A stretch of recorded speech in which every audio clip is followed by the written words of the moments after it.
Caleb Turner's hands trembled on the steering wheel as snow pounded his windshield like tiny fists demanding entry.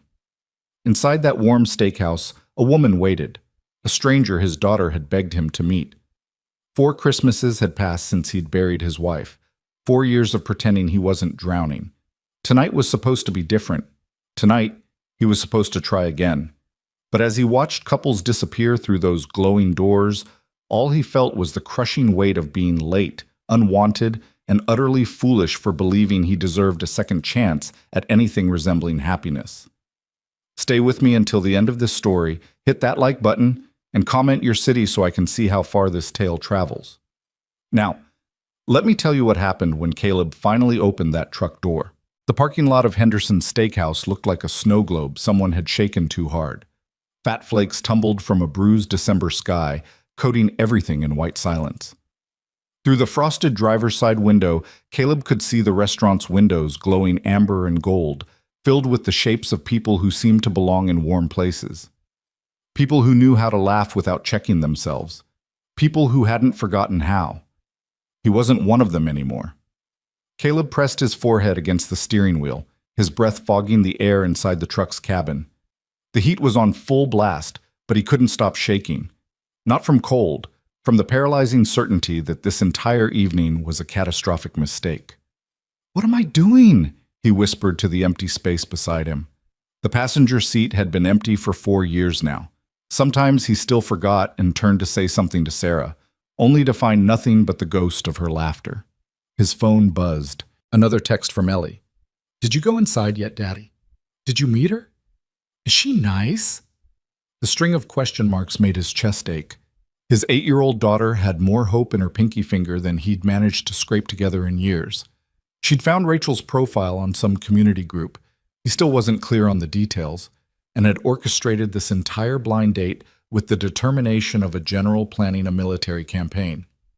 "She's lonely like you, Daddy," Ellie had said 3 nights ago, her serious brown eyes studying his face. "Her mom died too, and she takes care of her sister all by herself, just like you take care of me. You should meet her. You should try to smile again." How did you say no to that? How did you tell your baby girl that you'd used up all your tries, that the man who knew how to smile had been buried alongside his wife in a cemetery plot that cost more than his truck? You didn't. You agreed. You put on a clean shirt and cologne that smelled like trying too hard. You drove through a snowstorm, even though Christmas music on every radio station made you want to drive off the road. And then you sat in a parking lot like a coward, 23 minutes late, because walking through that door meant admitting you were ready to move on. Except he wasn't ready. He'd never be ready. Caleb checked his reflection in the rearview mirror. Tired eyes stared back at him. 34 years old and looking 50. Gray had started threading through his dark hair, appearing overnight after Sarah's funeral. The lines around his eyes had deepened from squinting through too many sleepless nights.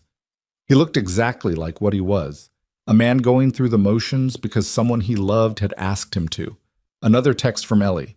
"Daddy, inside, now, or I'm telling Aunt Marie you chickened out." The threat of his sister knowing he'd bailed was somehow worse than actually going inside. Marie would never let him hear the end of it. She'd been trying to set him up with every single woman in their small Montana town for the past 2 years. This was his chance to prove he could handle his own life, thank you very much. "All right," Caleb muttered, killing the engine. "All right, 5 minutes. You can do 5 minutes." The cold hit him like a slap when he stepped out of the truck. Snow immediately coated his shoulders, melting into the fabric of his jacket. He'd forgotten gloves. He'd forgotten a lot of things lately: how to sleep through the night, how to eat meals that didn't come from a microwave, how to be a person instead of just a father running on fumes and coffee. The walk to the restaurant's entrance felt like miles. His boots crunched through fresh powder, leaving tracks that filled in almost as quickly as he made them. Through the windows, he could see the Friday night crowd, couples leaning across tables, families celebrating something, a group of men laughing at the bar. Normal people doing normal things. He used to be normal. He used to know how to do this. The door was heavier than expected, or maybe his arms had forgotten how to work. Warm air rushed out to meet him, carrying the smell of grilled meat and wood smoke and something sweet. Cinnamon, maybe, or vanilla. The hostess looked up with a practiced smile that faltered when she saw his face. Sir, table for one? No, Caleb cleared his throat. I'm meeting someone. I'm late, really late. She probably already left, but I should... Name? The hostess's smile had shifted into something more sympathetic. She'd seen this before, Caleb realized. Men showing up too late, hope already dead in their eyes. Turner? Caleb Turner. Or maybe it's under Rachel? Rachel Monroe? The hostess scanned her list, her lips pursing. I don't see a Monroe here. Let me check the bar area. Sometimes people wait there when their party is running late. Running late? What a polite way to say stood up. That's okay, Caleb said quickly. I'll just look around. If she left, I completely understand. This was probably... Wait here, the hostess interrupted gently. Let me ask around. What does she look like? And there it was, the question that exposed him completely. Caleb felt heat crawl up his neck. I don't know. We've never met. It's a blind date. My daughter set it up, and I know that sounds... actually, that sounds kind of sweet. The hostess's smile turned genuine. Okay, give me a minute. There are a few single women here tonight. I'll see if anyone's waiting for a Caleb. She disappeared into the dining room, leaving Caleb standing in the entrance like a teenager picking up his prom date. A family pushed past him, kids hyped up on the promise of steak and dessert. The father caught Caleb's eye and nodded, one dad to another, and Caleb wondered what that man saw when he looked at him. Did he look as desperate as he felt? Excuse me? Caleb turned. The hostess had returned with a woman in tow. Not the hostess, someone else. Someone in a blue sweater with blonde hair pulled back and an uncertain smile playing at her lips. Are you Caleb? The woman asked. Caleb Turner. His brain stuttered. This must be Rachel. She was here. She'd waited for him despite the fact that he was almost half an hour late. She hadn't left. Yes, he managed. I'm so sorry. The roads were terrible, and I should have left earlier. I'm really sorry. The woman's smile widened with relief. Oh, thank goodness. I thought maybe you'd changed your mind. I'm just glad you made it safely. The snow is getting worse by the minute. She seemed nice, kind. Her eyes were warm, and she didn't look angry that he'd kept her waiting. Maybe this wouldn't be a complete disaster after all. I'm sorry, Caleb said again, because apparently that was the only phrase his mouth knew how to form. Have you been waiting long? Not too long, she said, though something flickered across her face that suggested otherwise. And hey, you're here now. That's what matters, right? Right, Caleb tried for a smile. It felt rusty, unused. Do you have a table? Just sat down, actually. Come on, it's back this way. She led him through the restaurant, weaving between tables with an easy confidence Caleb envied. He followed, hyper-aware of every step, every person who might be watching this awkward reunion. The woman, Rachel, he reminded himself, her name is Rachel, glanced back once to make sure he was still behind her, and something about that small gesture loosened a knot in his chest. Maybe this was okay. Maybe he could do this. The table was tucked in a corner, mercifully away from the main crowd. Two menus sat waiting. The woman settled into one chair and gestured to the other, and Caleb sank into it gratefully. His hands didn't know where to go. On the table felt too forward, and his lap felt too closed off. He compromised by gripping the edge of the table. So, the woman said, and her smile had turned a little nervous too, which somehow made everything better. This is happening. This is happening, Caleb echoed. I have to admit, I almost didn't come. Really? Why? The question was so simple, so genuinely curious, that Caleb found himself answering honestly. Because I'm terrified. Because I haven't done this in over a decade. Because my daughter had to practically force me out the door. And even then, I sat in my truck for 20 minutes trying to convince myself to turn around. The woman's expression softened. Your daughter sounds pretty wise. She's 8 and she's already smarter than me. 8? The woman leaned forward slightly. That's a great age. Is she your only one? Yeah, just Ellie. Caleb stopped, unsure how much to share, then decided to hell with it. If this was going to crash and burn, might as well be honest. She's the reason I'm here, the only reason. She told me I needed to try smiling again. Something shifted in the woman's eyes. Understanding, maybe, or recognition. That's a lot of pressure for a little girl to carry. She doesn't see it that way. She just wants her dad to be happy. Caleb picked up his menu, more to have something to do with his hands than from actual hunger. What about you? Any kids? No, no kids, but I help raise my younger sister. She's 15, so I kind of get the single parent thing, even if I'm technically not a parent. That still counts, Caleb said firmly. Raising a kid solo is raising a kid solo, regardless of the biology. The woman smiled, and for a moment they just looked at each other across the table. It wasn't the electric, butterflies in your stomach feeling that movies promised. It was quieter than that. More like two people recognizing each other as fellow survivors of some unspoken war. A waitress appeared, breaking the spell. Hey there, can I start you folks off with drinks? Just water for me, the woman said. Same, Caleb added. And maybe a few more minutes with the menu? Take your time, the waitress said cheerfully, disappearing as quickly as she'd arrived. Caleb scanned the menu without really seeing it. His mind was still catching up to the fact that he was actually here, actually doing this. Across from him, the woman did the same, though he caught her sneaking glances at him when she thought he wasn't looking. Can I ask you something? Caleb said finally, setting down the menu. Sure. How did your friends convince you to do this? Because I'm assuming you also needed convincing. The woman laughed, a surprise sound that lit up her whole face. Is it that obvious? Yeah, my sister and her friends have been on my case for months. They seem to think I work too much and need to put myself out there, whatever that means. Ellie used almost the exact same phrase, Caleb said, feeling the ghost of a real smile tugging at his lips. She said I needed to put myself back out there before I turned into a hermit. Smart kid. Too smart sometimes. Caleb paused, then took a breath. Look, I should probably just say this now. Get it out in the open. I'm not good at this. At dating, at small talk, at pretending to be someone I'm not.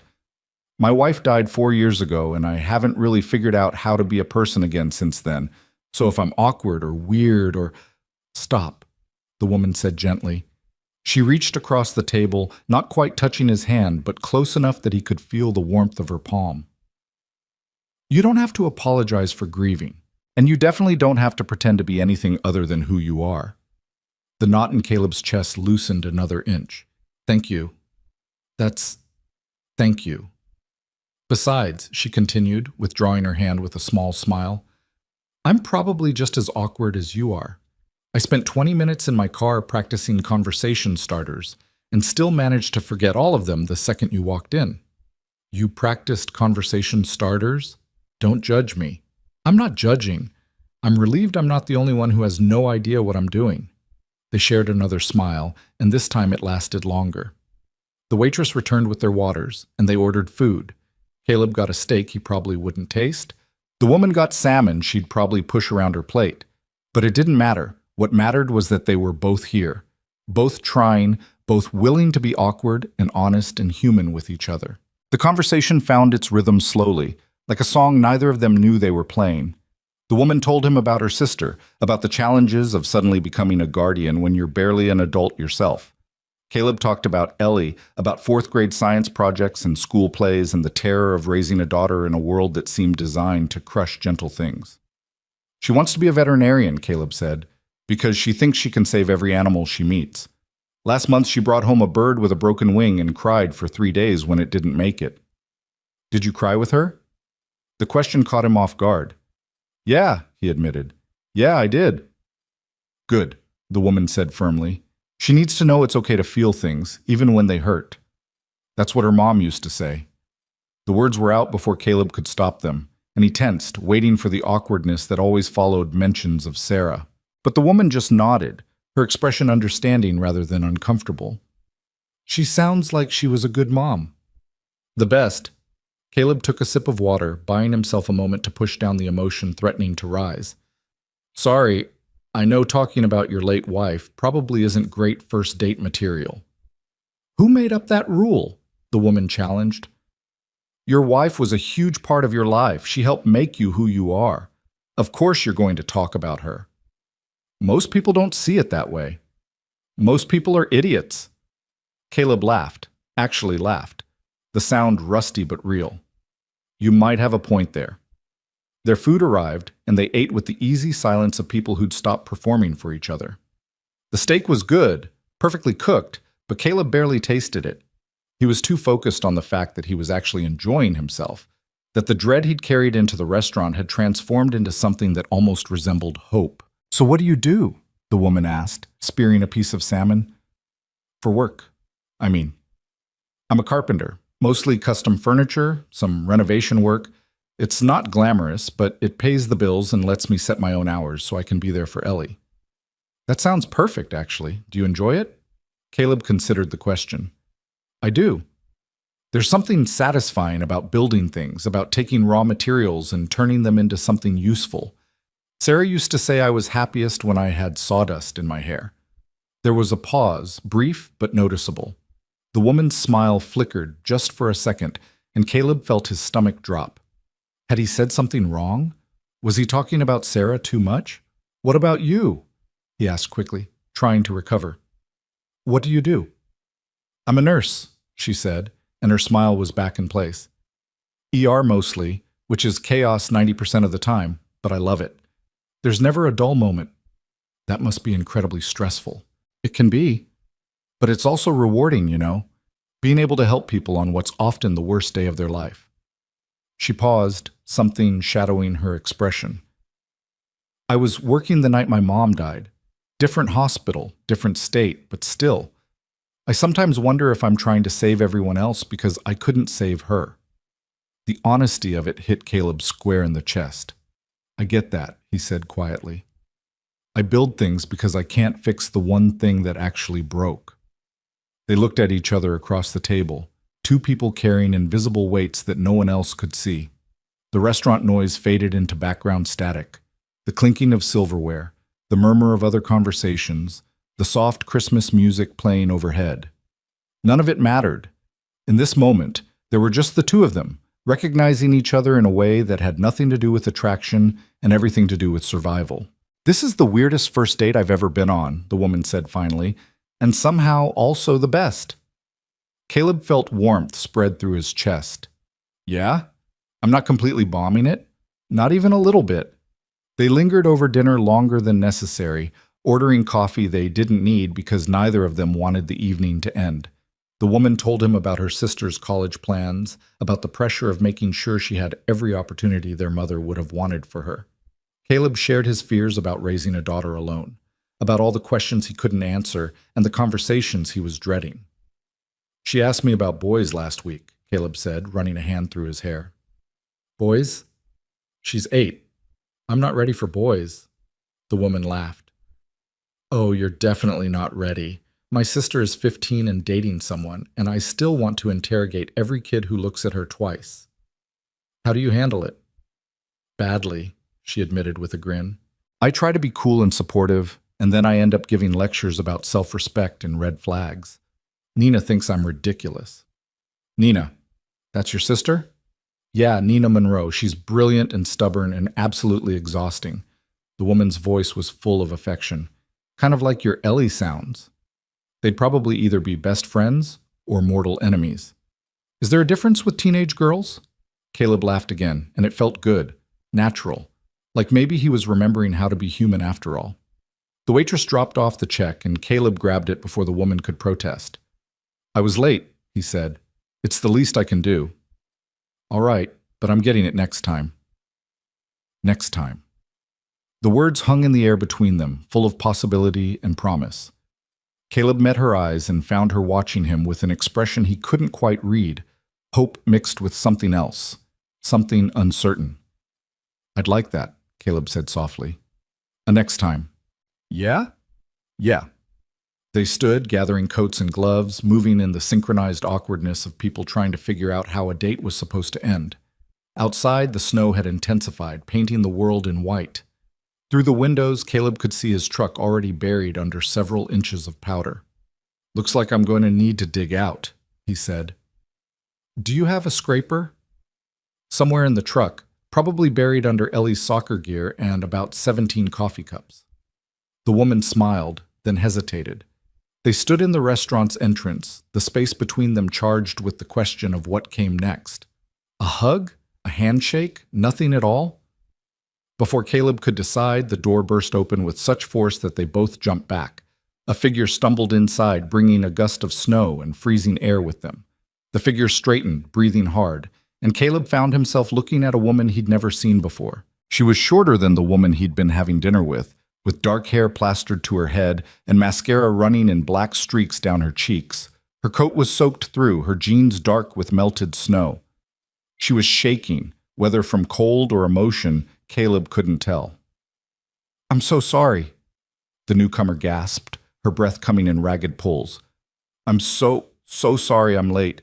My car, it died on Route 12, and I tried to call, but my phone was dead, and I couldn't get a signal anyway, and I walked." She broke off, looking around wildly. "Is there a Caleb Turner here? Please tell me he's still here. Please tell me he didn't leave." The world tilted sideways. Caleb felt his mouth go dry. "I'm Caleb Turner." The woman's eyes, dark brown, desperate, locked onto his. "Oh, thank God! I thought I'd missed you completely. I thought—" She pressed a hand to her chest, still trying to catch her breath. "I'm Rachel. Rachel Monroe. Your blind date." The words hit like a physical blow. Caleb's brain stuttered, trying to process what he was hearing. This woman was Rachel? But then who? He turned slowly to look at the woman he'd just spent the last 2 hours with, the woman he'd laughed with and opened up to and promised a second date. She had gone completely pale, her eyes wide with an expression that Caleb recognized immediately. Horror. "Oh no," she whispered. "Oh no, no, no." "You're not Rachel," Caleb said stupidly. "I thought—" The blonde woman pressed her hands to her face. "I thought you were my date, Mark Henderson.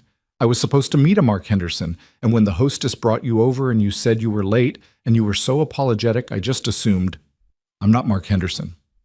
I realize that now." They stared at each other, the full weight of the mistake crashing down on both of them. For 2 hours, they'd been on completely different dates. For 2 hours, they'd shared their grief and their fears and their hopes with total strangers who thought they were someone else. "This can't be happening," the woman, not Rachel, breathed. "This actually can't be happening." But it was happening, and standing in the doorway, dripping melted snow onto the restaurant's floor, the real Rachel Monroe watched them both with an expression Caleb couldn't begin to interpret. The hostess appeared, clipboard in hand, her professional smile firmly in place. "Is everything all right here?" "No," Caleb said. "Not remotely," not Rachel added. "I walked 6 miles through a snowstorm," Rachel, the real Rachel, said, and her voice was shaking now, exhaustion or anger or both. 6 miles. Because I promised I would be here. Because I don't break my promises." The accusation hung in the air, unspoken but clear. She'd kept her word. She'd fought through hell to show up. And she'd arrived to find her date having the time of his life with someone else. Caleb wanted to explain. He wanted to apologize, to make her understand that it was a mistake, a stupid, impossible mistake. But the words tangled in his throat, and all he could do was stand there like an idiot while 2 women looked at him with expressions that made him want to disappear into the floor. The not Rachel woman moved first. "I should go," she said quietly. "My actual date is probably... I need to check if Mark is still here. I need to..." She didn't finish the sentence, just grabbed her coat and fled toward the dining room, leaving Caleb alone with the woman who'd walked through a storm to meet him. Rachel Monroe looked like she'd been through a war. Her coat was dripping, her hair was a mess, and her eyes held an exhaustion that went bone deep. She was shorter than he'd expected, maybe 5'4", with sharp features that would have been striking if they weren't currently arranged in an expression of barely controlled fury and hurt. "Hi," Caleb said weakly. "I'm Caleb. I know who you are." Rachel's voice was flat. "I walked 6 miles remembering your name. It's the only thing that kept me going." "Your car broke down?" "On Route 12. Just died. No warning, no signs, just suddenly coasting to a stop in the middle of a snowstorm." She laughed, but there was no humor in it. "I tried to call you, but my phone was dead." I tried to call a tow truck, but there was no signal, so I walked. You walked 6 miles in this weather. What was I supposed to do? I promised I'd be here. Rachel's eyes glistened, and Caleb realized with horror that she was fighting back tears. I promised, and I don't break my promises, even when apparently the person I'm meeting doesn't care enough to wait. I did wait, Caleb protested. I was late too, and when I got here, the hostess brought over a woman who said she was waiting for me, and I just assumed— You assumed wrong. Obviously. They stood there in the entrance, snow melting into puddles around Rachel's boots, creating a small flood that the hostess was eyeing with increasing concern. Other customers were starting to stare, drawn by the drama unfolding in their Friday night dinner destination. Look, Caleb tried again. I know how this looks, but it was an honest mistake. I didn't mean to have a great time with someone who wasn't me, Rachel interrupted. Yeah, I noticed. You two looked pretty cozy when I walked in. We were just talking. For how long? Caleb hesitated. Maybe 2 hours? 2 hours. Rachel closed her eyes, and when she opened them again, something had shifted. The fire had gone out, replaced by a weariness that made her look 10 years older. I walked for 2 hours through a blizzard while you had a lovely dinner with someone else. That's perfect. That's exactly how my life goes. Rachel, don't. She held up a hand.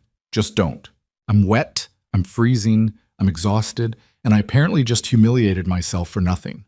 I'm going to call a tow truck, and then I'm going home, and we're going to pretend this never happened, okay? That's not fair, Caleb heard himself say. Rachel's eyebrows shot up.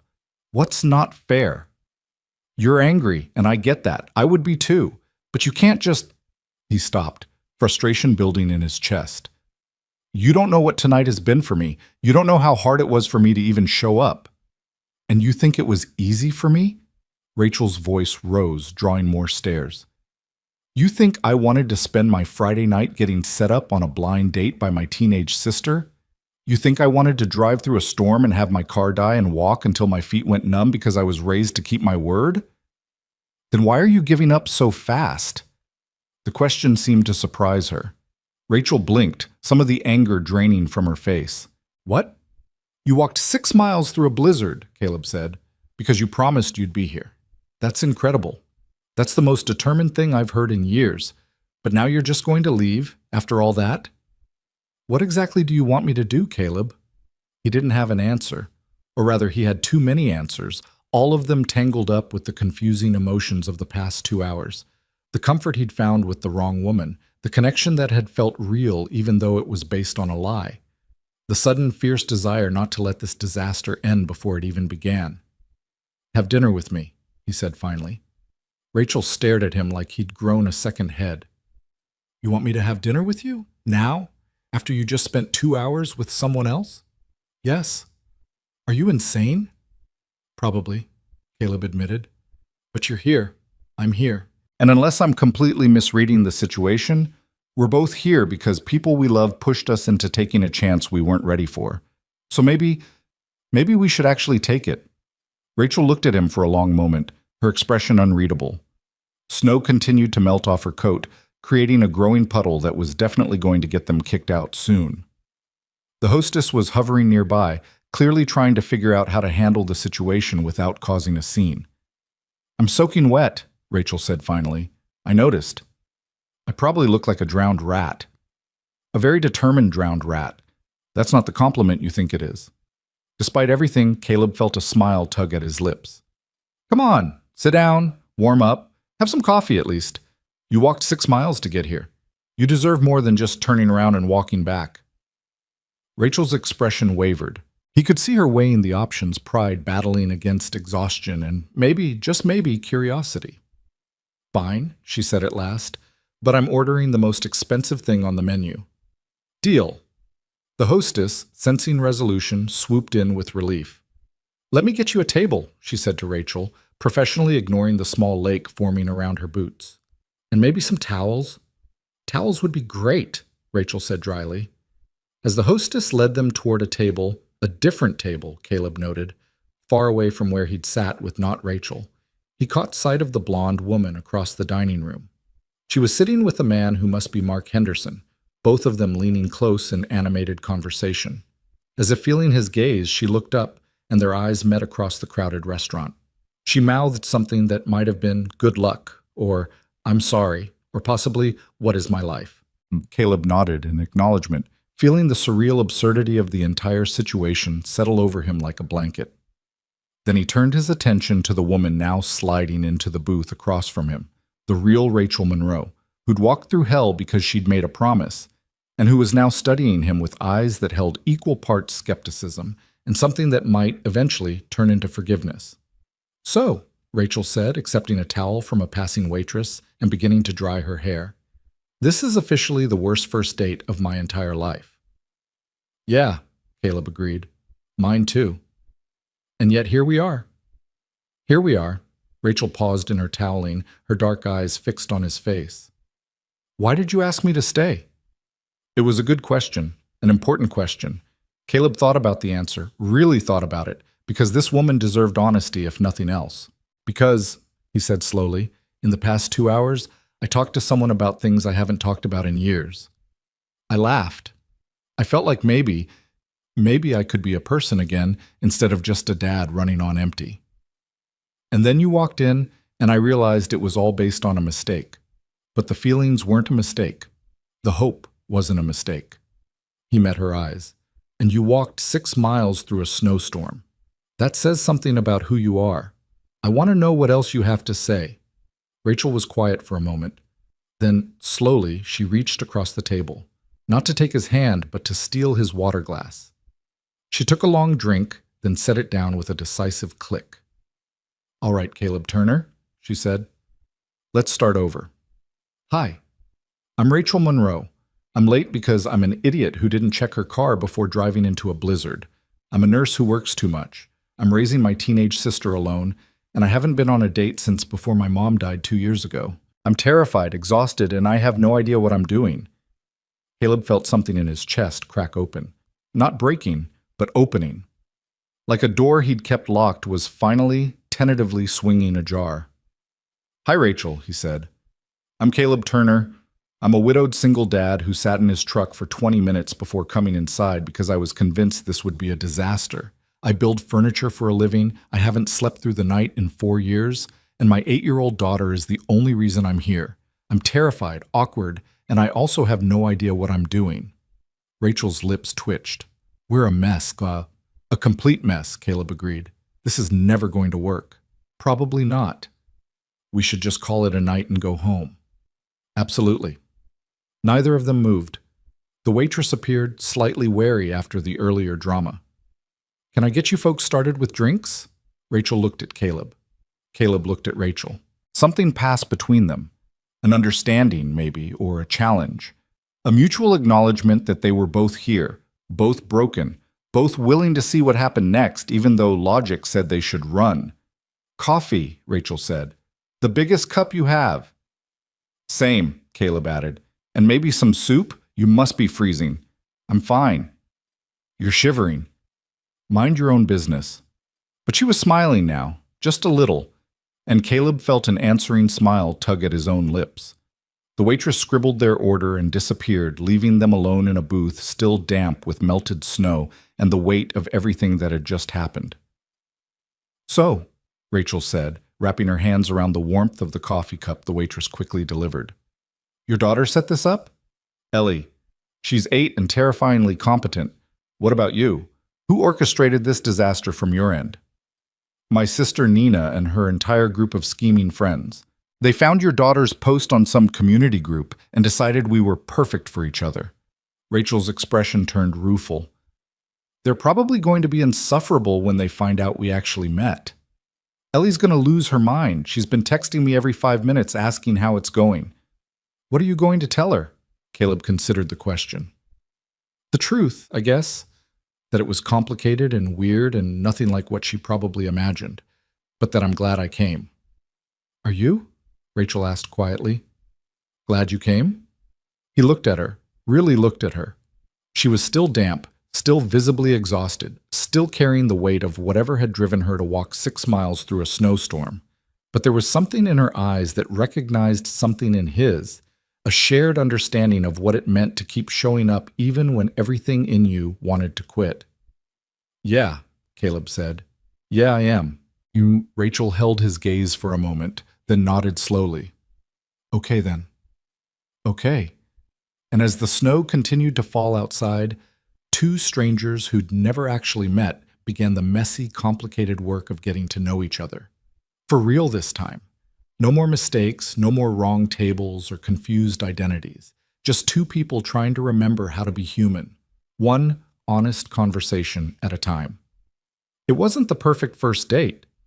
It wasn't even a good first date, by any conventional measure.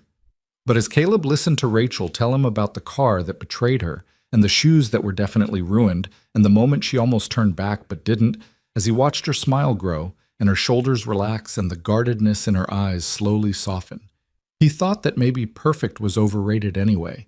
Maybe what mattered was showing up, even when you were late, even when everything went wrong, even when you were terrified and broken and convinced you'd forgotten how to do this. Maybe showing up was enough. Outside, the storm raged on, burying cars and streets and all the places people thought they were supposed to be. But inside Henderson's steakhouse, in a booth still damp with snow, Caleb Turner and Rachel Monroe sat across from each other and did the bravest thing either of them had done in years. They stayed. The coffee had gone cold by the time Caleb noticed the restaurant was emptying around them. What had started as forced politeness between two strangers had evolved into something else entirely. A conversation that flowed like water finding its path, winding through topics neither of them had planned to discuss on a first date with someone they'd never met. Rachel had stopped shivering about an hour ago, her damp coat draped over the booth's edge, steam no longer rising from her shoulders. The soup Caleb had insisted she order sat half-finished, forgotten as she leaned forward on her elbows, telling him about the night her mother died. "Nina was only 13, Rachel said, her voice steady despite the weight of the words. "I was 23, barely keeping my own life together, and suddenly I'm responsible for a teenager who just lost the only parent she had left. Our dad walked out when she was 2. Don't even know where he is now." "That must have been terrifying," Caleb said. "Terrifying doesn't even begin to cover it." Rachel traced the rim of her coffee cup with one finger, eyes distant. "The first month I cried myself to sleep every single night. Nina would hear me through the walls and pretend she didn't. We were both trying to be strong for each other and failing spectacularly at it." Caleb understood that particular kind of failure intimately. Ellie did the same thing after Sarah died. She was only 4 and she'd creep into my room at night and just stand there watching me, waiting to see if I was going to fall apart completely. "Did you?" "Most days, yeah." The admission came easier than it should have, sitting across from this woman who'd walked through a storm to meet him. I'd get her off to preschool, come home, and just stare at the walls for hours. Couldn't work, couldn't eat, couldn't do anything but exist in this fog, where nothing felt real except the pain. Rachel nodded slowly, recognition flickering in her dark eyes. "How did you climb out of it?" "I didn't, not really. Ellie climbed out for both of us." Caleb smiled, though it hurt. "One day she came home with this drawing she'd made at school, just stick figures, her and me holding hands under a sun. And she said, 'This is us being happy again, Daddy. We just have to practice.' Like happiness was something you could rehearse for." Smart kid. The smartest. She saved my life, probably literally. Caleb paused, considering whether to continue, then decided he'd already gone this far. There were nights I'd think about just not waking up, about how much easier everything would be if I could just stop. And then I'd hear her breathing in the next room, and I'd remember she'd already lost one parent. I wouldn't do that to her. The confession hung in the air between them, heavy with the kind of truth people usually kept locked away. Rachel didn't flinch from it. She just reached across the table and placed her hand over his, her palm warm against his knuckles. "I'm glad you stayed," she said simply. "Me too. Most days. That's all we can ask for, right? Most days." They sat like that for a moment, her hand on his, two people who understood that survival wasn't a straight line, but a messy zigzag of good days and terrible ones. The waitress approached their table, clearly wanting to drop off the check but hesitant to interrupt the moment. Rachel noticed first and withdrew her hand, the sudden absence of warmth making Caleb's skin feel cold. "We should probably go," Rachel said, glancing around at the nearly empty restaurant. "I think we've overstayed our welcome." Caleb checked his phone and nearly choked. It was past 11. They'd been talking for over 3 hours. "I didn't realize it was so late. Ellie's with my sister, but I should—" "Yeah, Nina's probably wondering if I died in the snow." Rachel's expression turned wry, which, given how tonight started, was a legitimate possibility. They gathered their things in the awkward shuffle of a date ending, neither quite sure what came next. Caleb paid the check over Rachel's protests, reminding her that she'd walked 6 miles while he'd been having dinner with the wrong woman, a fact that still made him wince with embarrassment. Outside, the snow had finally stopped, leaving the world buried under a blanket of white that sparkled under the parking lot lights. The temperature had dropped even further, their breath-forming clouds in the frozen air. Caleb's truck sat under what looked like a foot of fresh powder. Rachel's car, he realized, was still wherever it had died on Route 12. "You need a ride," Caleb said. It wasn't a question. "I need a lot of things. A new car, a vacation, a time machine to go back and check my battery before leaving the house." Rachel hugged her arms around herself, the damp coat providing little protection against the cold. "But yes, a ride would be appreciated." "Where do you live?" "Other side of town, Pine Ridge Apartments." That was a 20-minute drive in good weather. Tonight, with the roads like they were, it would take twice that long. Caleb should have felt annoyed or inconvenienced. Instead, he felt grateful for the extra time. "Come on," he said, fishing his keys from his pocket. "Let me dig us out first." The truck was buried worse than he'd thought. Caleb found his scraper wedged under the passenger seat and began the tedious work of clearing snow, while Rachel stood nearby, shivering but insisting she was fine. It took 15 minutes to clear enough to see out the windows, by which time Caleb's hands were numb and Rachel's teeth were chattering audibly. "Get in the truck," Caleb ordered. "I'll finish this." "I can help." "Rachel, get in the truck before you freeze to death. You've had enough disasters for one night." She must have been truly cold because she didn't argue, just climbed into the passenger seat and cranked the heat to maximum. Caleb finished clearing the snow, his mind wandering back to the conversation they'd been having. The easy way she'd shared her grief, the understanding in her eyes when he'd admitted his darkest thoughts, the warmth of her hand over his. He'd spent 2 hours with the wrong woman and felt connection. Now, 3 hours with the right woman, and he felt something more dangerous, something that scared him because it was real and complicated, and nothing like the simple companionship he'd convinced himself was all he needed. When he climbed into the driver's seat, Rachel had stopped shivering. She'd found an old blanket he kept in the back, probably covered in sawdust and Ellie's soccer practice dirt, and wrapped it around her shoulders without complaint. "Better?" Caleb asked, starting the engine. "Much. Though I think this blanket has seen better days." "It's seen better years, honestly, but it's warm." "Warm is all I care about right now." Caleb eased the truck out of the parking spot, tires crunching through packed snow. The roads were worse than he'd anticipated, barely plowed, slick with ice under the fresh powder. He drove slowly, both hands on the wheel, hyper-aware of Rachel sitting beside him. "Can I ask you something?" Rachel said after a few minutes of silence. "Sure." "The woman you were with before I showed up, the wrong date."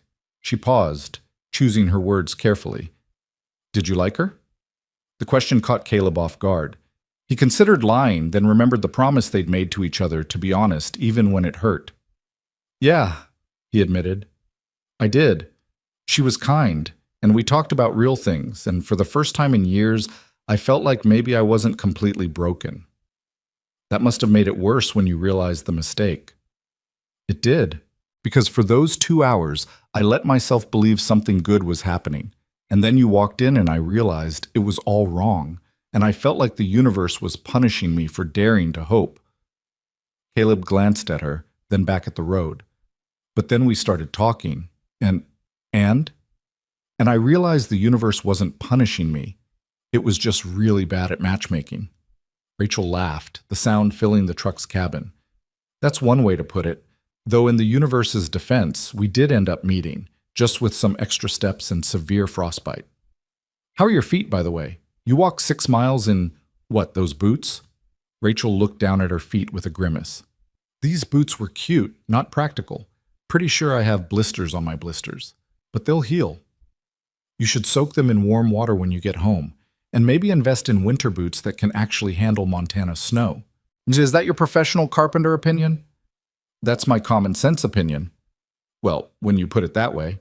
Rachel shifted in her seat, turning to face him more fully. Can I ask you something else? You're on a roll. Go ahead. Why did you really ask me to stay? After everything that happened, after spending the whole evening with someone else, you could have just apologized and gone home. We could have both pretended this never happened, but you asked me to stay. Why? Caleb was quiet for a moment, navigating a turn that had his tires sliding slightly before catching traction. The question deserved a real answer, not a deflection. Because, he said finally, when you walked through that door, you looked like you'd been through hell. And your first thought wasn't about yourself. It was about whether you'd missed me, whether you'd broken a promise. He paused, remembering the desperation in her eyes. My wife used to say that character is what you do when things get hard.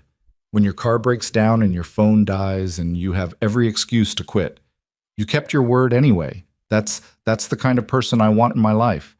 The kind of person I want Ellie to see me surrounded by. Rachel was quiet for so long that Caleb worried he'd said too much. Then she spoke, her voice soft. Your wife sounds like she was pretty wise. She was.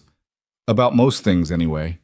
She had terrible taste in movies and couldn't cook to save her life. But when it came to people, she always knew. Caleb felt the familiar ache in his chest. But it was different now, less sharp, more like an old wound that had learned to live with him. She would have liked you, I think. Yeah? Yeah, she always respected people who showed up, even when it was hard. They drove in companionable silence for a while, the truck's headlights cutting through the darkness, illuminating walls of white on either side of the narrow road. Caleb's phone buzzed in his pocket, probably Ellie or Marie checking in, but he ignored it. This moment felt important, fragile, like something that might shatter if he looked away. I was terrified tonight, Rachel said suddenly. Not of meeting you, but of trying again, of putting myself out there and maybe finding something good only to have it ripped away like everything else. I know the feeling. Nina keeps telling me I need to live my life, that Mom would want me to be happy, but every time I think about being happy, I feel guilty. Like I'm betraying her memory by moving forward. Does it help if I tell you I feel exactly the same way about Sarah? Rachel turned to look at him, her face half shadowed in the dashboard lights. Does it ever get easier? The guilt? I don't know yet, Caleb admitted. Some days I can think about her and smile. Other days I can barely function. But Ellie told me something a few weeks ago that's been helping. She said, Mommy wouldn't want you to be sad forever, Daddy. She'd want you to be happy enough for both of you. She's 8 and she said that? She's 8 going on 40. Sounds like Nina, 15 going on 50. Rachel pulled the blanket tighter around her shoulders. She's the one who found your daughter's post, you know. She showed it to me and said, he's a single dad who lost his wife. You're basically a single parent who lost your mom. You're perfect for each other. Like grief was a matchmaking service. Maybe it is, in a weird way. Caleb navigated another turn, the truck sliding only slightly this time. We understand things other people don't. We know what it's like to smile on the outside while dying on the inside, to function when all you want to do is fall apart. That's depressing. But true. But true, Rachel agreed with a sigh. God, we're a mess, aren't we? The absolute worst. And yet here we are, driving through a blizzard at midnight, talking about dead people and guilt and all the ways we're broken. Romantic, isn't it? Rachel laughed again, and Caleb realized he was collecting those laughs like treasures. Each one felt like a small victory, proof that despite everything, the wrong date, the broken car, the 6-mile walk through hell, something good was happening here. They passed through the empty downtown, storefronts dark except for scattered Christmas lights that cast colored shadows on the snow. Caleb caught Rachel staring out the window at a display of Santa and his reindeer, her expression unreadable. Do you hate Christmas? He asked. Hate is a strong word. Rachel kept her eyes on the window. Let's say Christmas and I have a complicated relationship. Mom died December 18th, 2 years ago tomorrow, actually. Caleb's hands tightened on the wheel. I'm sorry. I didn't know. How could you? We just met. She turned back to face him. But yeah, Christmas is hard. Nina tries to make it nice, decorates the apartment, and bakes cookies, and pretends like we're a normal family celebrating a normal holiday. And I play along because she needs that. But inside, I'm just counting down the days until January when I can stop pretending. Sarah died December 22nd. The words fell between them like stones. Rachel's eyes widened. Seriously? 4 years ago next week. Car accident on her way home from buying Ellie's presents. Black ice, wrong place, wrong time. Gone before I could get to the hospital. Caleb's voice was steady, though his chest felt tight. So yeah, Christmas and I also have a complicated relationship. I don't even know what to say. There's nothing to say. It just is what it is. Caleb took a breath, forcing himself to continue. Ellie doesn't remember much about that Christmas. She was too young, but she knows it's when her mom died, and she knows I hate December now, and she tries so hard to make it okay for me. Just like Nina does for me. Just like that. They looked at each other, understanding passing between them without words. Two people trapped in the same nightmare, just slightly different versions. Two people trying to survive a season that kept taking everything they loved. We're quite the pair, Rachel said softly. That's what I keep thinking. Is that good or bad? Caleb considered the question. I don't know yet. Ask me again when we're not both emotionally raw and exhausted. Deal. The GPS announced they were approaching Pine Ridge Apartments. Caleb felt a pang of disappointment. He wasn't ready for the evening to end, despite how disastrously it had started. He pulled into the complex, following Rachel's directions to a building near the back. This is me, Rachel said, pointing to a unit on the second floor. Lights were on in the windows, suggesting Nina was still awake. Thank you for the ride. And for dinner. And for not running away when I showed up looking like a drowned rat. Thank you for not running away when you realized I'd spent 2 hours with the wrong person. To be fair, I considered it. But you stayed. But I stayed, Rachel confirmed. She made no move to get out of the truck, and Caleb made no move to suggest she should. They sat there in the parking lot, engine running, heat blasting, neither ready to face what came next. Can I ask you one more thing? Rachel said. Sure. Do you want to do this again?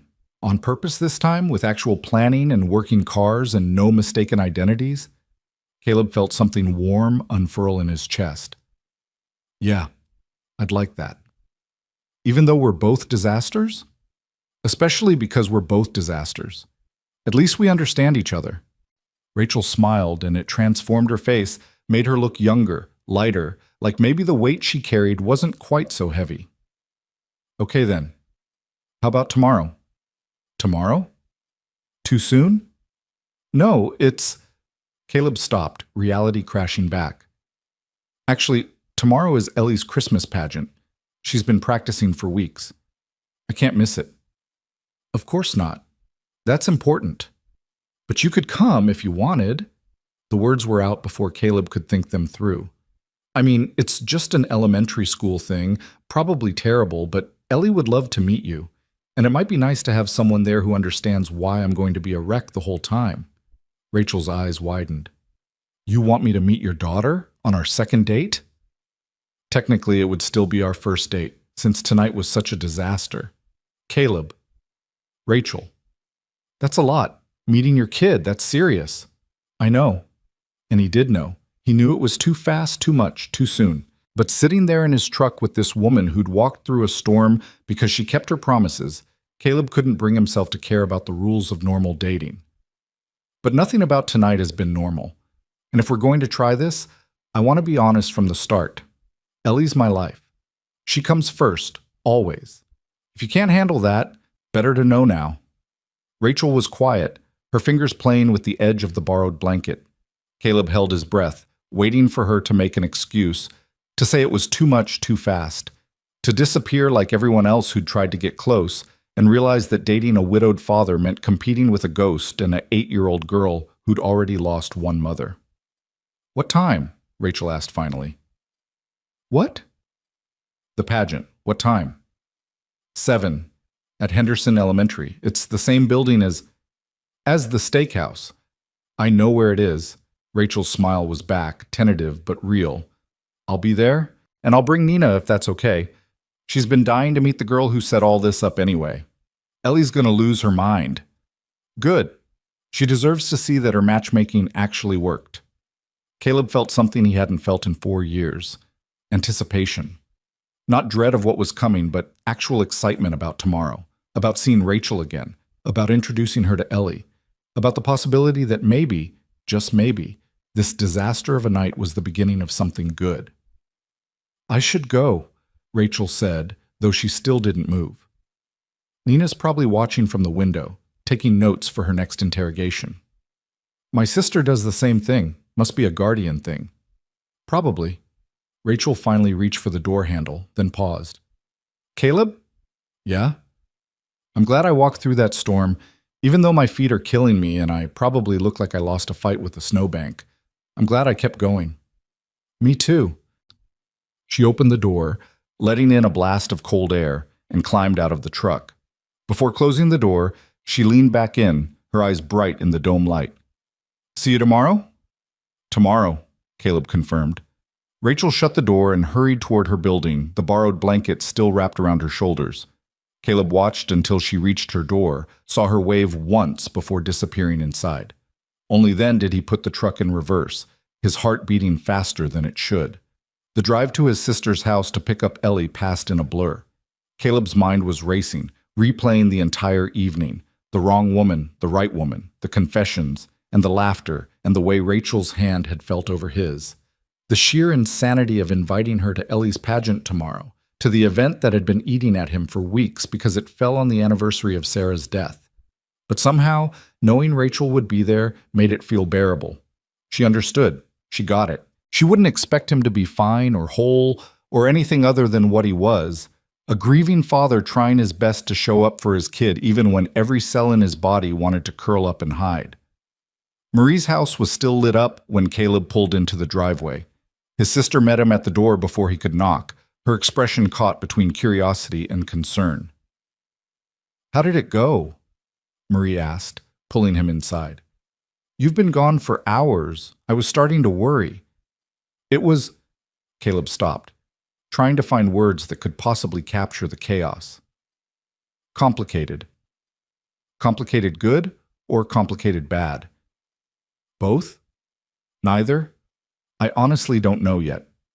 Marie studied his face, then her eyes widened. You like her? I just met her.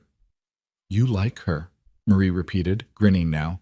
Oh my God, you actually like her. This is amazing. Tell me everything. There's nothing to tell. We had dinner, we talked, I'm seeing her again tomorrow. Tomorrow?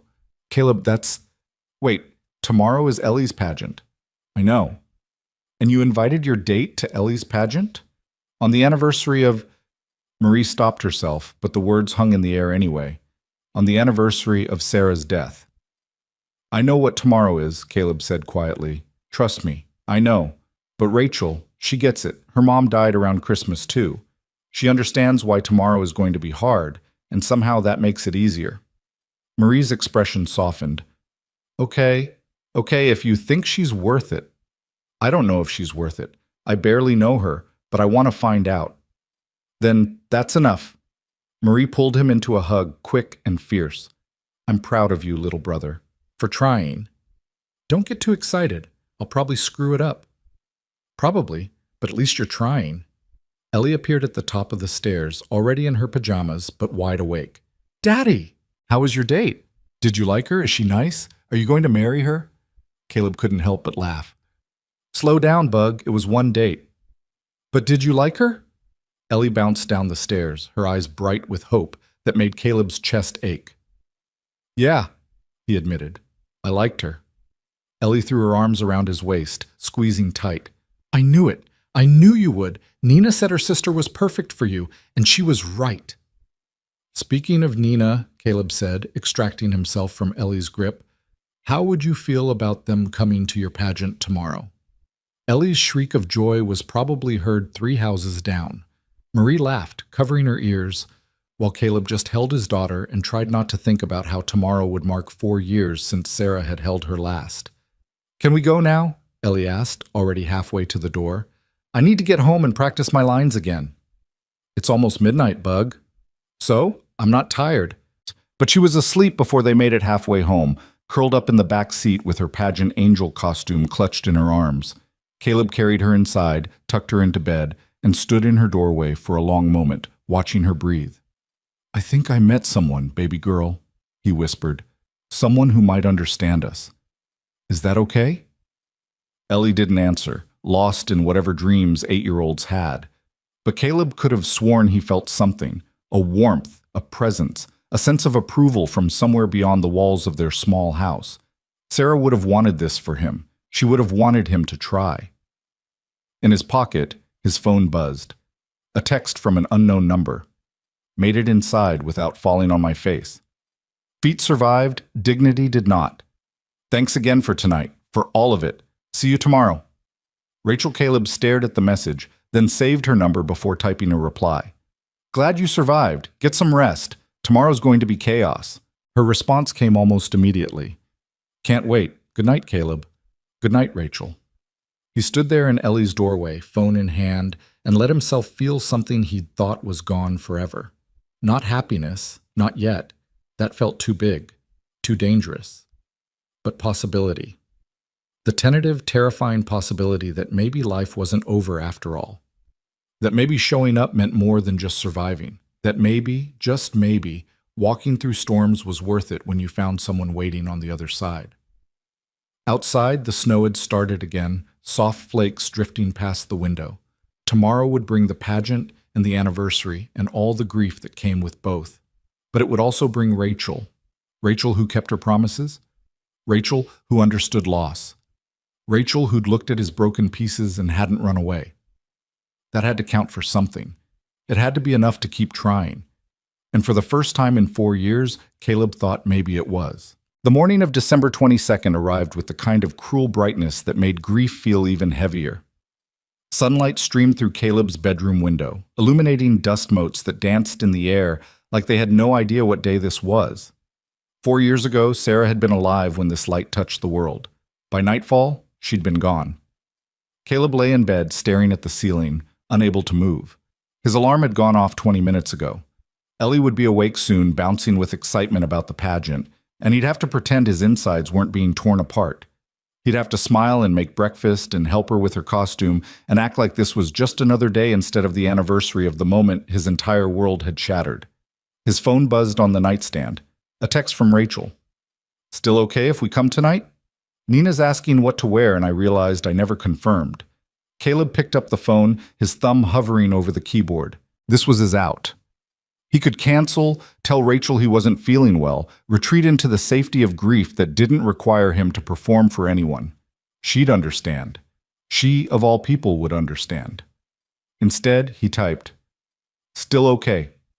Ellie's been talking about nothing else since I told her. Fair warning, she's going to interrogate you both." Rachel's response came quickly. "We can handle it." Nina's been practicing her cool teenager face all morning. "How's that going?" "Terribly. She looks constipated." Despite everything, Caleb smiled. He sent back a thumbs-up emoji and forced himself out of bed. One foot in front of the other. That's what his therapist had told him after Sarah died. You don't have to climb the whole mountain. Just take one step. Then another. Eventually, you'll look back and realize you've moved. 4 years of steps. Some days he still felt like he was standing at the base, staring up at an impossible climb. "Daddy!" Ellie's voice carried down the hallway, full of the kind of joy that only 8-year-olds could muster before 7 in the morning. "Daddy, it's pageant day." "I know, Bug," Caleb called back, pulling on yesterday's jeans. "Come here for a second." Ellie appeared in his doorway, already dressed in her regular clothes with her angel costume draped over her arm. Her hair was a disaster, sticking up in 6 different directions, but her smile was radiant. "Can you help me with my hair?" she asked. "I want it to look perfect for when Rachel and Nina see me." The mention of Rachel's name sent a jolt through Caleb's system. He'd invited a woman he barely knew to the worst day of his year. What had he been thinking? "Sure, Bug. Come sit." Caleb guided Ellie to the edge of his bed and began attempting to tame her wild curls. Sarah had always been better at this. She'd known exactly how to braid and twist and make Ellie's hair look presentable. Caleb's attempts usually ended with Ellie looking like she'd stuck her finger in a socket. "Are you sad today?" Ellie asked quietly, her voice losing some of its earlier brightness. Caleb's hand stilled in her hair. "Why do you ask that?" "Because it's the day Mommy died. Aunt Marie told me you might be extra sad today." Of course Marie had warned her. His sister knew him too well, knew he'd try to hide it and fail spectacularly. "Yeah, Bug. I'm sad today, but I'm also happy because I get to watch you in your pageant." "You can be both?" "You can absolutely be both. Humans are complicated like that." Ellie was quiet for a moment, processing this. Then she twisted around to look at him, her brown eyes, Sarah's eyes, serious and searching. "Is that why you wanted Rachel to come? Because she makes you less sad?" The question hit Caleb square in the chest. "I don't know yet, baby. I only just met her. But she understands what it's like to miss someone you love. That helps, I think." "I miss Mommy too," Ellie said softly. "I know you do. But I think Mommy would like Rachel. She always said you needed someone who could make you laugh when you wanted to cry." Caleb pulled Ellie into his arms, holding her tight against his chest. 4 years old when Sarah died, and yet somehow she remembered things like that. Somehow she carried her mother's wisdom in ways that broke Caleb's heart and stitched it back together in the same breath. "You're too smart for 8, he murmured into her hair. "I know," Ellie said, her voice muffled against his shirt. "It's exhausting." They stayed like that for a long moment, father and daughter holding each other on the worst day of the year, finding comfort in the only arms that truly understood their loss. Then Ellie pulled back, wiping her eyes with the back of her hand. "Okay, enough sad stuff. We have a pageant to get ready for." She bounced off the bed, her resilience both inspiring and heartbreaking. "And I need to practice my lines one more time. Did you know I have 3 whole sentences to say? That's more than anyone else in my class." "I did know that. You've told me approximately 4,000 times. Good. Then you'll know them well enough to prompt me if I forget." Caleb spent the rest of the morning in a haze of activity that kept the grief at bay. Breakfast, dishes, helping Ellie practice her lines, triple-checking that her costume was perfect. His sister called twice to check on him. His mother-in-law sent a text that simply said, "Thinking of you today," with a heart emoji that made his eyes burn. By afternoon, Caleb found himself standing in his bedroom closet, staring at his clothes like they held the answers to questions he didn't know how to ask. What did you wear to your daughter's Christmas pageant on the anniversary of your wife's death, when you were also trying to make a good impression on the woman you'd just started dating? He settled on a dark blue button-down Sarah had bought him 3 Christmases ago. It still smelled faintly of her perfume, or maybe that was just his imagination. Either way, it felt right. His phone buzzed. "Marie, how are you holding up?" "I'm fine," he typed back, the lie so automatic it didn't even register as dishonest. Liar. "Want me to come early? I can sit with you until it starts." "No, I need to do this alone." "You're not alone. Rachel's going to be there." The reminder sent another jolt through him. In a few hours, he'd see her again. In a few hours, she'd meet Ellie. In a few hours, he'd find out if last night had been real or just a product of emotional exhaustion and desperation. "That's what I'm afraid of," he admitted to his sister. "She walked 6 miles through a blizzard to meet you. I think she can handle one school pageant. It's not about handling it. It's about whether I can handle her being there on today of all days." Marie's response took longer this time. When it came, it was just, "Sarah would want you to try." Caleb stared at the message until his vision blurred. Then he pocketed his phone and went to find his daughter. The elementary school gymnasium was already packed when they arrived at 6:30. Parents crowded onto bleachers, phones, and cameras at the ready. Someone had strung lights around the makeshift stage at the far end, and a plastic nativity scene sat center stage, waiting for the student performers to bring it to life. Caleb found a seat in the middle section, saving space beside him for Rachel and Nina. Ellie had been whisked away backstage with the other angels, her face glowing with excitement. Around him, families laughed and chatted, completely unaware that 4 years ago today, his wife had died buying presents for the daughter who was about to perform in a pageant Sarah would never see. The grief hit him in waves. He'd known it would. Anniversaries were always brutal. But being here, in this crowd of happy families, made it worse. Everyone else got to go home to complete units.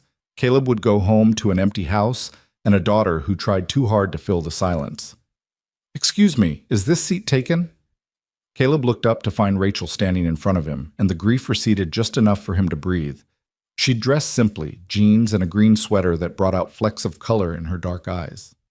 Her hair was down, falling in waves around her shoulders, and she was smiling tentatively, like she wasn't sure of her welcome. "It's saved for you," Caleb said, standing up. "You made it." "I said I would."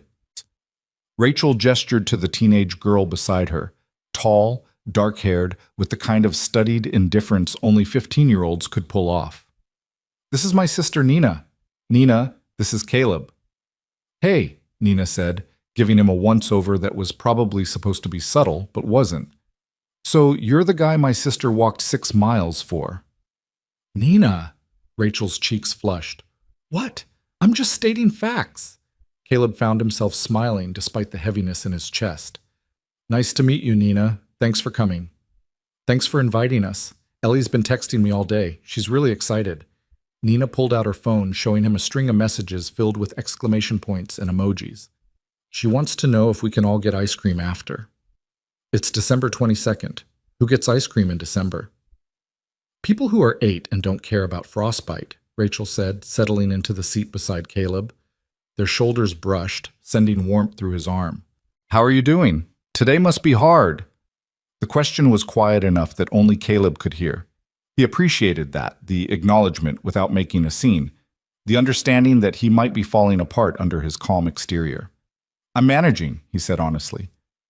"Having you here helps." "Yeah?" "Yeah. Gives me something to focus on besides—" He gestured vaguely, unable to finish the sentence.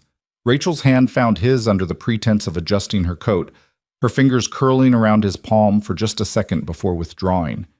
The touch was brief but grounding, a reminder that he wasn't alone in this gymnasium full of strangers. "Ellie's going to be amazing," Rachel said.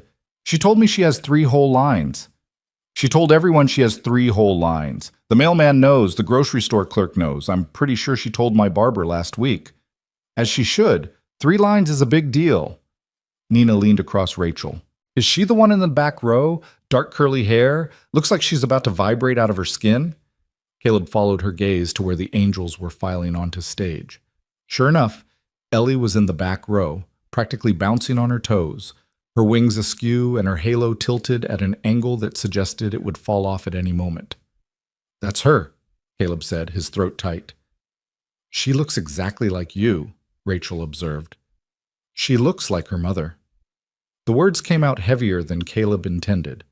Rachel glanced at him, sympathy flickering in her eyes. But she didn't say anything. She just shifted slightly closer, her presence a steady warmth against his side. The lights dimmed. The pageant began. Caleb watched Ellie perform with the other children, his vision blurring in and out of focus. She said her lines perfectly, her voice clear and confident. She remembered all her cues. She looked so happy up there, so alive and bright, and everything Sarah should have been here to see. When Ellie's scene ended and she stepped back into the angel chorus, Caleb felt Rachel's hand slip into his again. This time she didn't let go. She just held on, her thumb brushing small circles against his palm, anchoring him to the present moment instead of letting him drown in the past. "She's incredible," Rachel whispered. "She's everything," Caleb whispered back. The pageant continued, shepherds and wise men, and a very confused-looking first grader playing baby Jesus. Parents filmed and photographed, oohing and awing at appropriate moments. Beside Caleb, Nina was filming on her phone, probably sending clips to Ellie in real time. When the final scene concluded and the children took their bows, the gymnasium erupted in applause. Caleb stood with everyone else, clapping until his hands hurt, watching his daughter beam under the lights. Sarah should have been here for this. She should have been standing beside him, crying happy tears, already planning what to say to Ellie backstage. But Sarah wasn't here. Rachel was. The thought felt disloyal and comforting in equal measure. Parents began filing toward the backstage area to collect their children. Caleb led Rachel and Nina through the crowd, acutely aware of the curious looks they were getting. Small town meant everyone knew everyone's business, and Caleb showing up with a woman who wasn't Sarah, even 4 years later, would be tomorrow's gossip. "People are staring," Rachel murmured. "I know. Ignore them." "That doesn't bother you?" "Everything bothers me today, but them less than other things." They found Ellie surrounded by her classmates, still wearing her costume, wings now even more crooked than before. When she spotted Caleb, her face lit up. When she spotted Rachel and Nina, she actually shrieked. "You came!" Ellie launched herself at Rachel, who caught her with a surprised laugh. "You actually came! Did you see me? Did you see my lines? I didn't mess up at all." "You were perfect," Rachel said, returning Ellie's hug. "Absolutely perfect. Best angel I've ever seen." "Really? Would I lie about something that important?" Ellie pulled back, studying Rachel's face with the intensity of a child trying to determine if an adult was being truthful. Whatever she saw must have satisfied her because she smiled wider and turned to Nina. "And you must be Nina. I've heard so much about you. Do you really have a boyfriend? What's he like? Is he nice? Does he treat you well?" Nina blinked, clearly not expecting the interrogation. Yeah, his name's Tyler. He's on the basketball team." "Basketball is cool. My friend Jenny likes basketball. She says she's going to play professionally someday. I think she can do it if she tries hard enough." Ellie grabbed Nina's hand without asking permission. "Do you want to see my classroom? I have a science project about volcanoes up on the wall." "Ellie," Caleb interrupted gently, "maybe Nina doesn't want to see your classroom right now. It's late and—" "I want to see it," Nina said, surprising everyone. She glanced at Rachel, who nodded encouragement. "Lead the way, kid." Ellie dragged Nina off down the hallway, leaving Caleb and Rachel standing in the backstage chaos. Parents were helping children out of costumes, teachers were trying to restore order, and someone's mother was crying happy tears in the corner. "Sorry about that," Caleb said. "Ellie doesn't really do subtle." "I like her. She's honest." Rachel watched the two girls disappear around a corner. Nina needs more people like that in her life. People who just say what they're thinking without all the teenage drama. "How's Nina doing? With everything?" Rachel's expression clouded. "Some days are better than others. She's brilliant, straight A's, full scholarship potential, but she's also carrying so much grief. She acts tough, but I know she cries herself to sleep sometimes. I can hear her through the walls." That's how Ellie was for the first year. Now she's just manic. Like if she stays busy enough, she won't have to feel anything. Sounds familiar. They stood in the emptying hallway, two people surrounded by celebration while carrying private sorrows. A teacher walked past, giving Caleb a sympathetic smile that said she knew what day this was. He nodded in acknowledgement, grateful she didn't stop to talk. "I'm glad you came," Caleb said quietly. "Where else would I be?" "Anywhere but here. You barely know me. You had every excuse to bail." Rachel turned to face him fully, her expression serious. "I keep my promises, remember? That's kind of my thing. Besides, I wanted to be here. For you, for Ellie, for whatever this is that we're trying to figure out." "What are we trying to figure out?" "Honestly, I have no idea, but I want to find out." Before Caleb could respond, Ellie and Nina returned, both laughing about something. Ellie had removed her wings but still wore her halo, now perched at an even more precarious angle. "Can we get ice cream now?" Ellie asked. "Please? Nina said she knows a place that's open late." "It's freezing outside," Caleb protested. "So? Ice cream tastes better when it's cold." "That makes no sense." "It makes perfect sense. Right, Rachel?" Rachel held up her hands in surrender. "I'm staying out of this one, but for the record, I could go for ice cream." "See? Rachel agrees with me. We have to go now." Caleb looked at the three of them. His daughter, vibrating with excitement, Nina, fighting a smile, Rachel, watching him with warmth in her eyes, and felt something shift in his chest. This wasn't how he'd imagined spending this evening. He'd thought he'd suffer through the pageant alone, drive home, tuck Ellie into bed, and then fall apart in private like he did every year. But here was an alternative. Here was laughter and light, and the possibility of making new memories instead of just drowning in old ones. "Fine," he said, "but I'm not responsible when everyone gets brain freeze." Ellie cheered. Nina pumped her fist.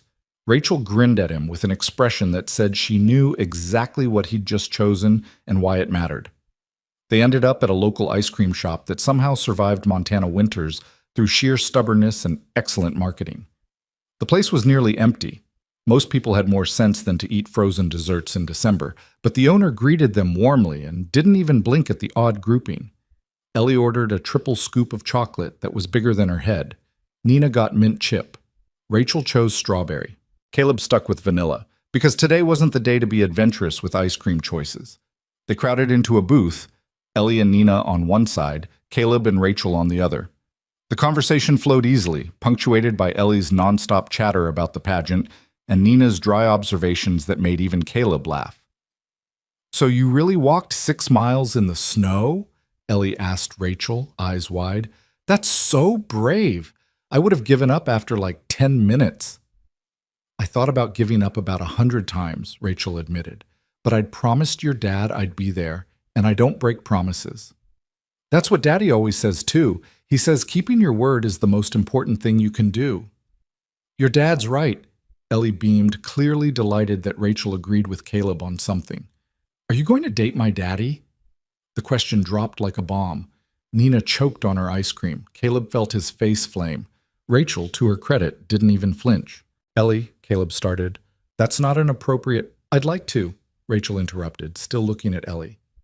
"If your dad wants to date me, and if you're okay with it." Ellie's eyes went even wider. "Really? You mean it?" "I mean it. But it's important to me that you're comfortable with it. You and your dad are a team. I wouldn't want to mess that up." "You wouldn't mess it up. You'd make it better. Right, Daddy?" All three of them turned to look at Caleb. He sat there, ice cream melting in his bowl, trying to find words that didn't feel like betrayal or surrender or both. "I think," he said carefully, "that we're all still figuring this out. But yeah, Bug, Rachel would make things better." Ellie's smile could have lit up the entire shop. "Then it's settled. You're dating now."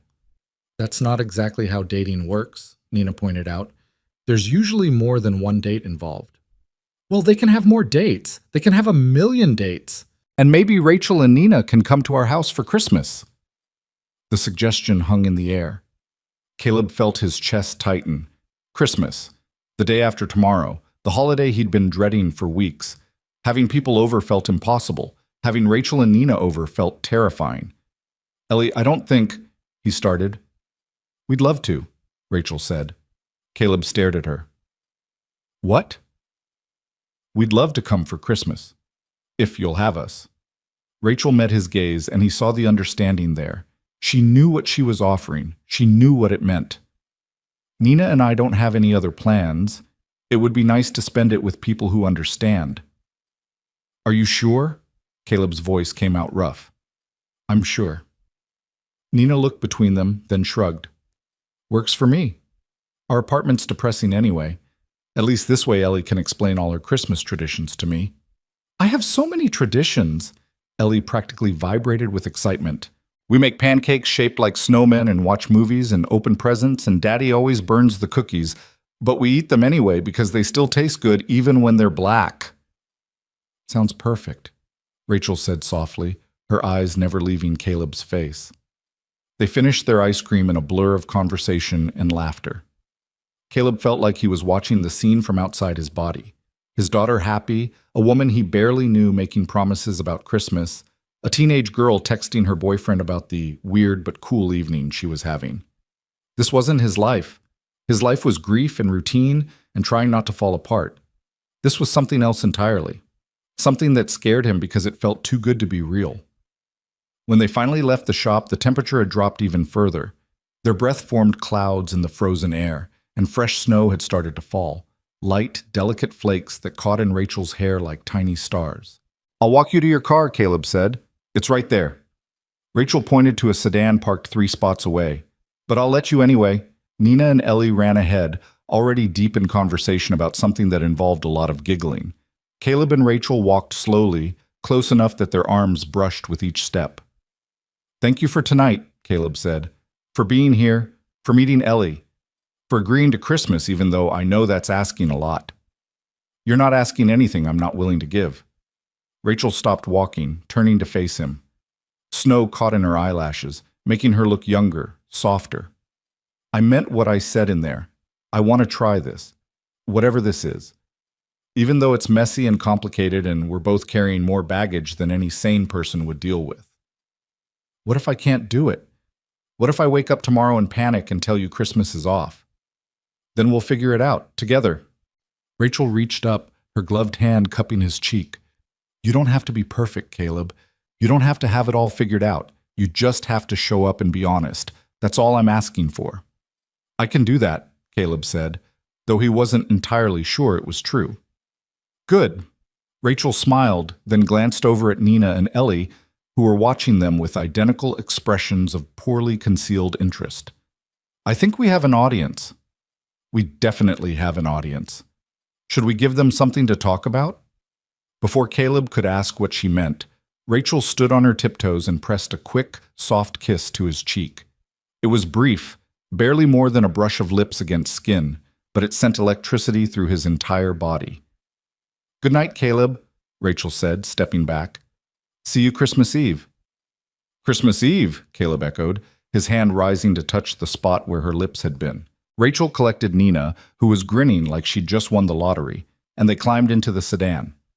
Caleb stood in the parking lot with Ellie, watching them drive away, snow falling all around them like the world was being remade in white. I really like her, Daddy, Ellie said, slipping her small hand into his. Me too, Bug. Do you think Mommy would like her? The question should have hurt. Maybe it did hurt. But standing there in the snow, with his daughter's hand in his and the ghost of Rachel's kiss still warm on his cheek, Caleb found he could answer honestly. Yeah, he said. I think Mommy would love her. They drove home through streets transformed by snow, past houses decorated with lights, past the cemetery where Sarah was buried under 4 years of weather and grief. Caleb didn't stop like he usually did on this night. He just drove past, one hand on the wheel, the other holding his daughter's, and let himself imagine a future that included more than just survival. When they got home, Ellie went straight to bed, exhausted from excitement. Caleb tucked her in, kissed her forehead, and stood in her doorway watching her sleep like he did every night. I'm trying, Sarah, he whispered to the darkness. I'm really trying.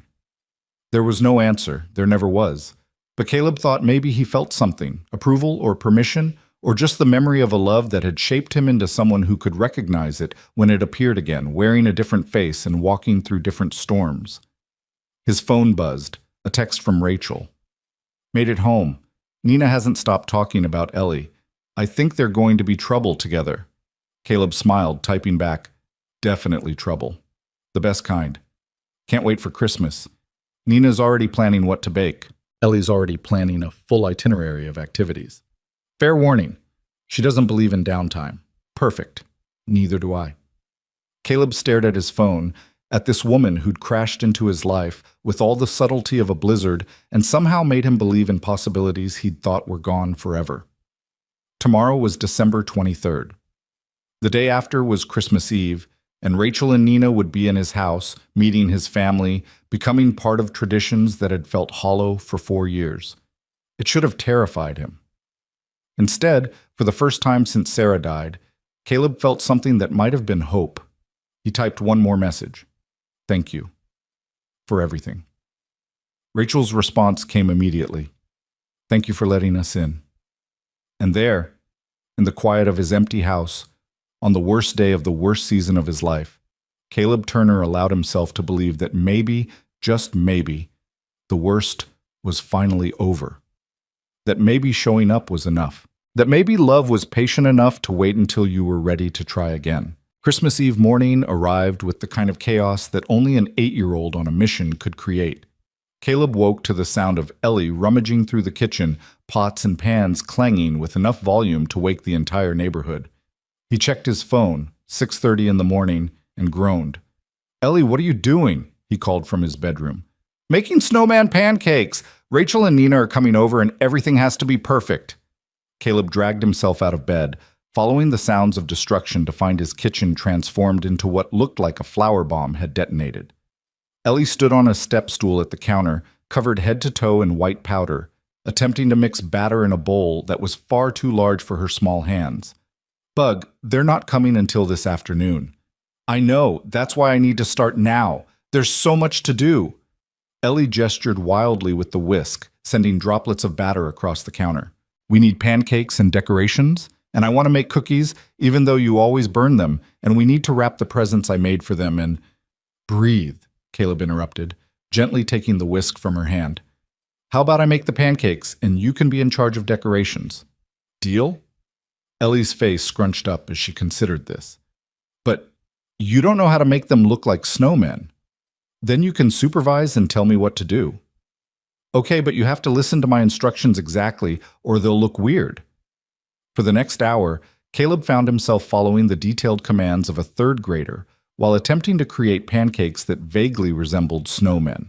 Most of them looked more like misshapen blobs, but Ellie declared them acceptable after adding chocolate chip buttons and carrot noses made from orange-tinted icing.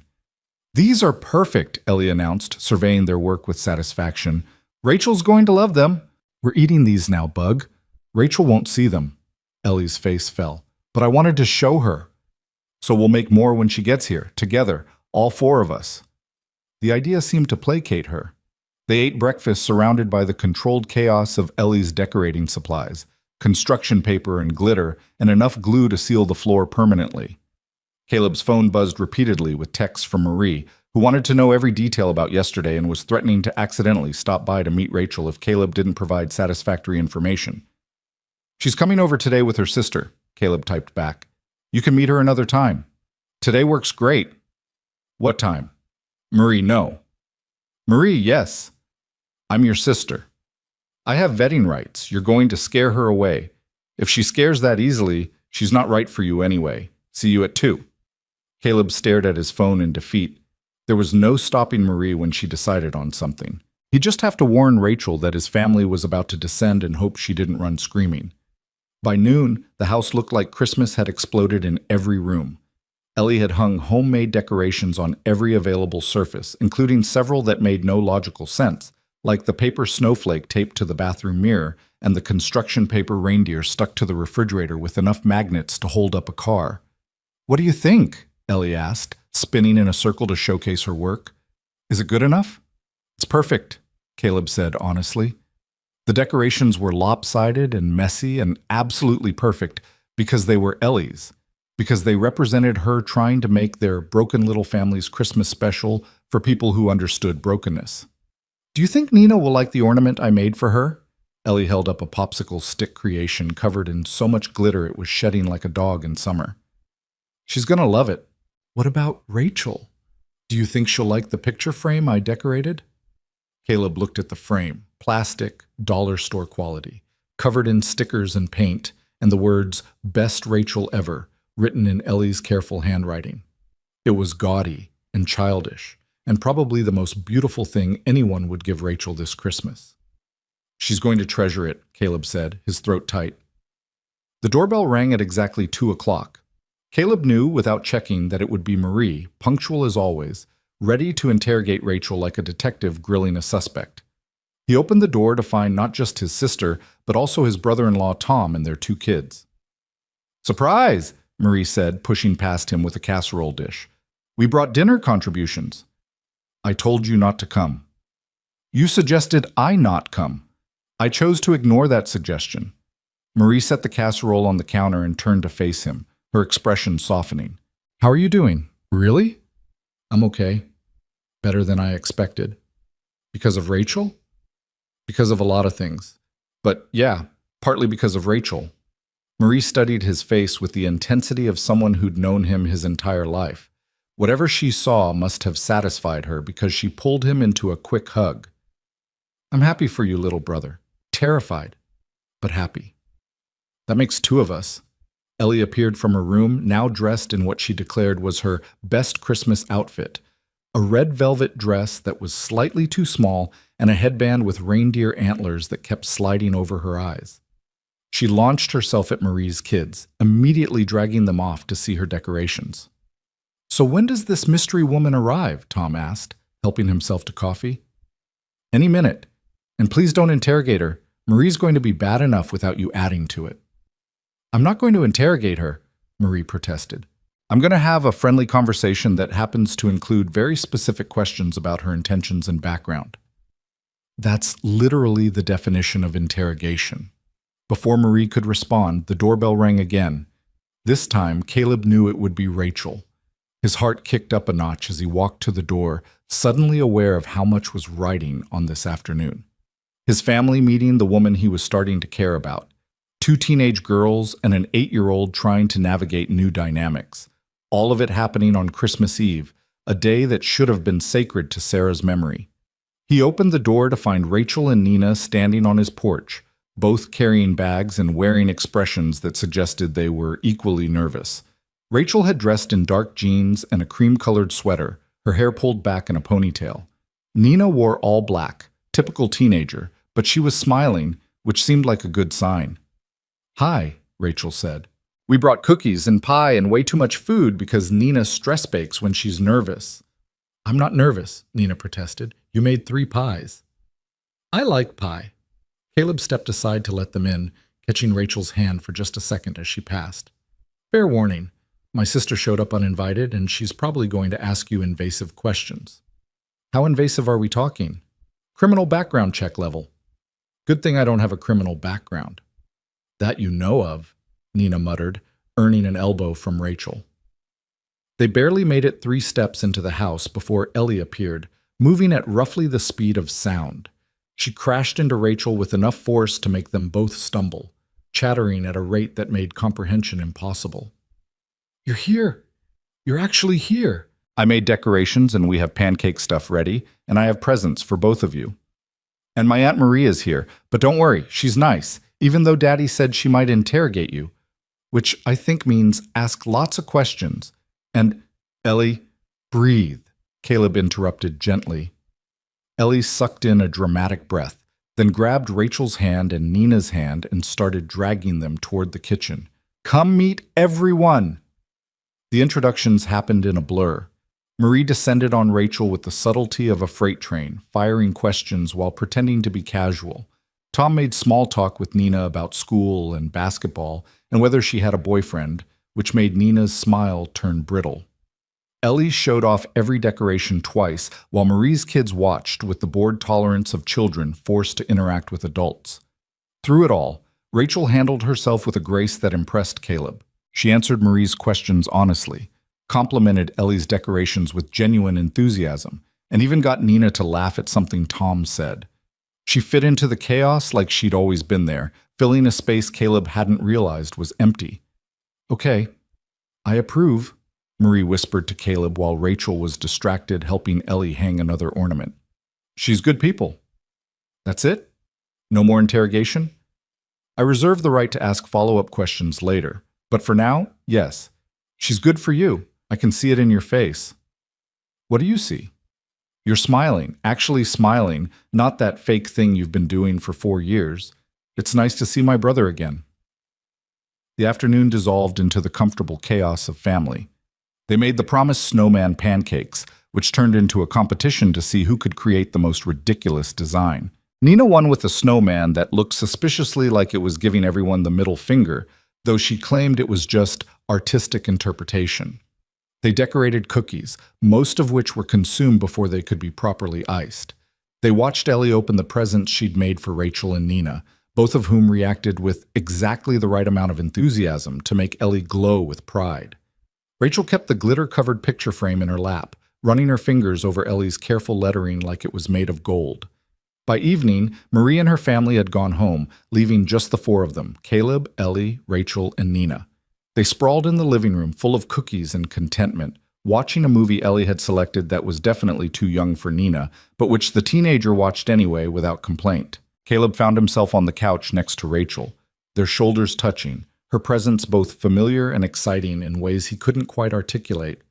Ellie had curled up on Rachel's other side, fighting sleep and losing badly.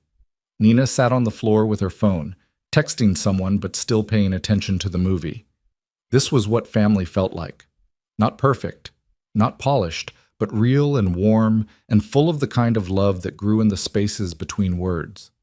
Caleb let himself sink into it, into the possibility that maybe this could be his future, these people, this feeling, this chance at something he'd thought was gone forever.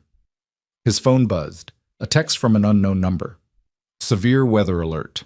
Major snowstorm expected tomorrow, December 25th. Travel not advised. Mountain roads will be particularly dangerous.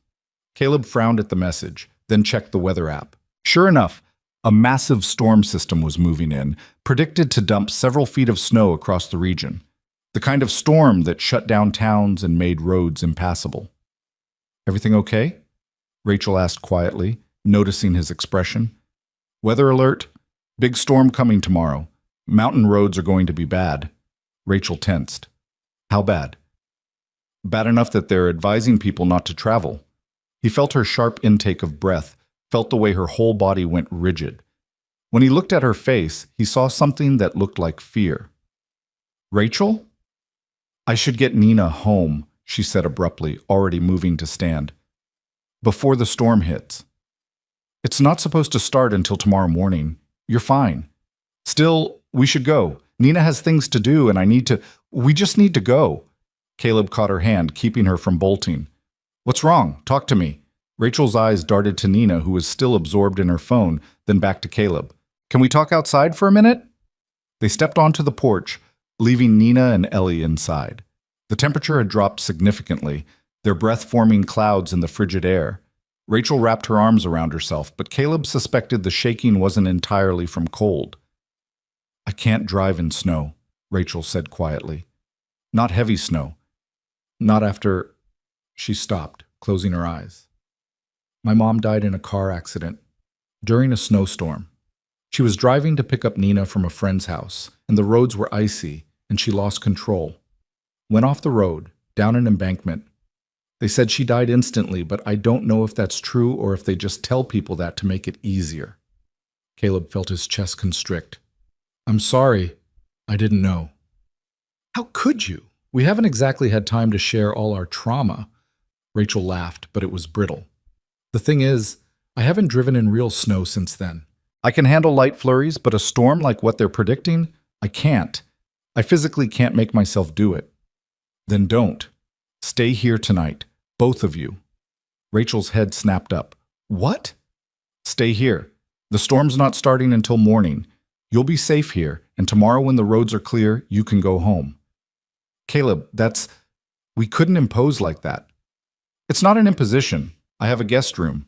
Ellie would be thrilled, and honestly, he stepped closer, taking her cold hands in his. I'd feel better knowing you're here and safe rather than out there trying to drive through your worst fear. Rachel stared at him, conflict clear in her expression. This is moving fast. I know. Your daughter barely knows me. Nina barely knows you. Having a sleepover it's a lot. Everything about this has been a lot. Might as well keep the trend going. Despite her obvious anxiety, Rachel smiled. You make a compelling argument. Is that a yes? Let me ask Nina. If she's okay with it, then yes. Nina, as it turned out, was more than okay with it. In fact, she looked relieved when Rachel explained the situation, which told Caleb that she'd inherited her sister's fear of snow driving, even if she didn't want to admit it. Ellie's reaction was predictable. She screamed loud enough to break glass, then immediately started planning activities for an impromptu Christmas Eve sleepover. Within minutes, she'd dragged Nina off to her room to show her everything important, leaving Caleb and Rachel alone in the living room. Thank you for this, Rachel said. I know it's weird and sudden, and it's fine, more than fine.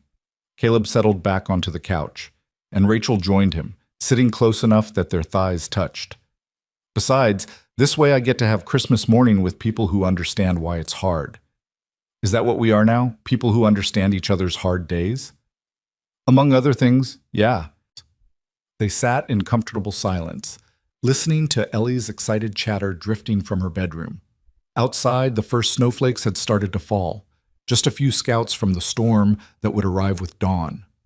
Caleb watched them drift past the window, thinking about Sarah and storms, and the strange way grief could transform into something else when you found someone who'd walked through similar weather. Can I tell you something? Rachel said softly. Of course. I'm terrified. Of this, of us, of how fast everything is moving. I keep waiting for the other shoe to drop, for something to go wrong, because that's what always happens.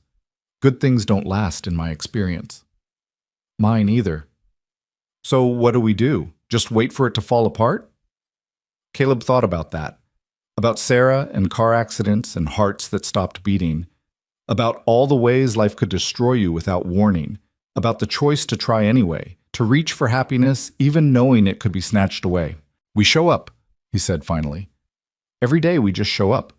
And when the bad things come, because they will come, we'll face them together instead of alone. That's all we can do. Rachel leaned her head against his shoulder, and Caleb wrapped an arm around her, pulling her close. They stayed like that while snow fell and children laughed and the clock ticked toward Christmas morning. It wasn't the Christmas either of them had planned. It wasn't the Christmas their lost loved ones would have given them. But it was theirs. Messy and complicated and full of fear and hope in equal measure.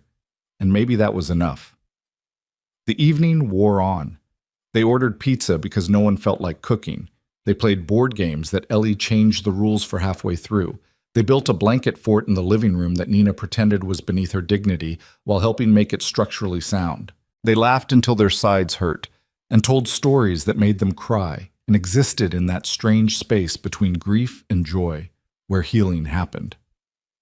By 10 o'clock, both girls had crashed. Ellie fell asleep in the blanket fort, still wearing her reindeer antlers. Nina lasted another 30 minutes before curling up on the couch, her phone still clutched in her hand. Caleb covered them both with blankets, watching them sleep with an ache in his chest that felt different from the usual grief. This ache was softer, warmer. This ache came from caring about people who were alive and present and still capable of being lost. We should probably sleep too, Rachel whispered, but neither of them moved.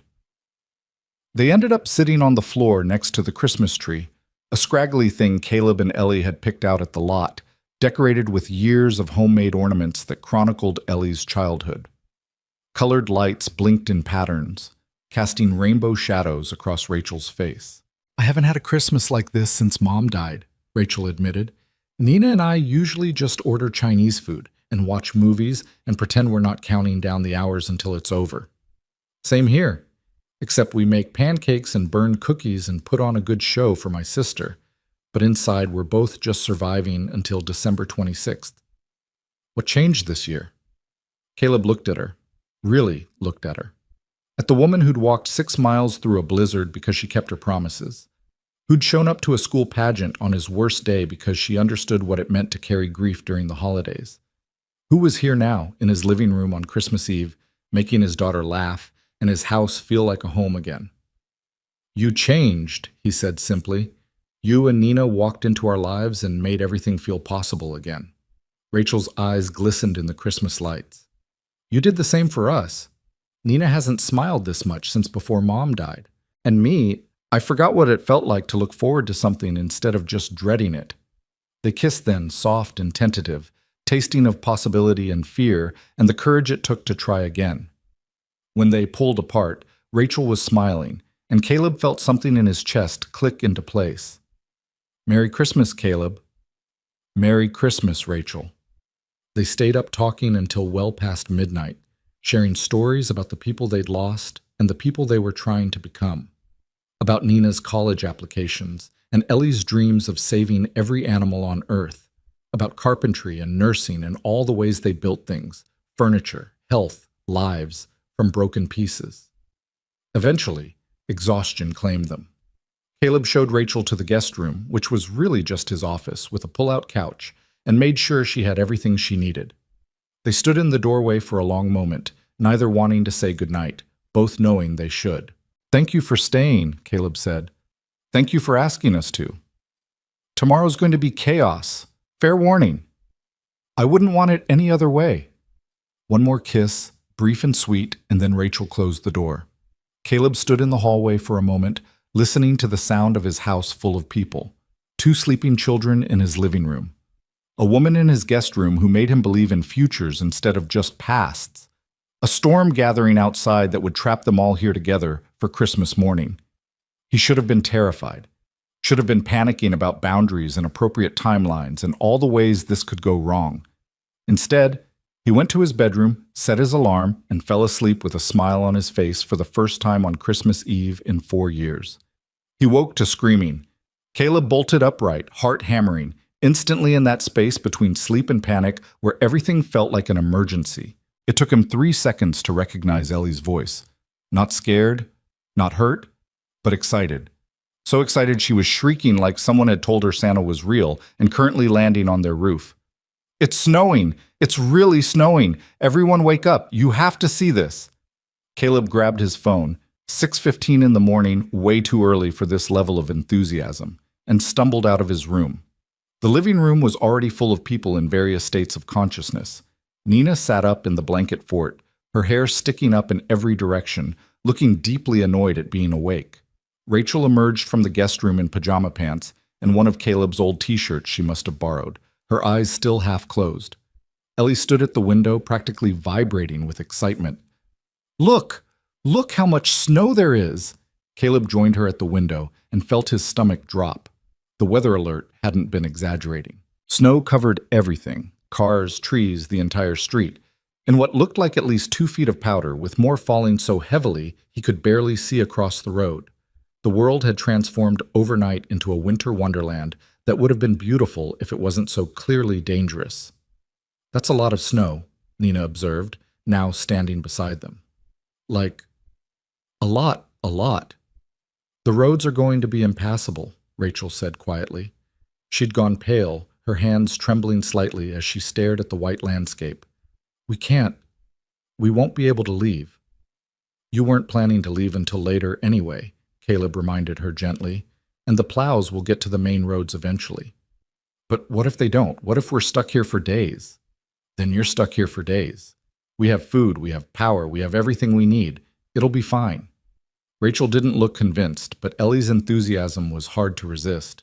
"Can we build a snowman, please? And have hot chocolate? And make snow angels?" "After breakfast," Caleb said, "and after I check to make sure the driveway isn't completely buried." The driveway was, in fact, completely buried. Caleb spent an hour digging out enough space to at least access his truck, though he had no illusions about actually driving anywhere. The snow kept falling, relentless and beautiful, trapping them all together in a way that should have felt suffocating but instead felt almost intentional.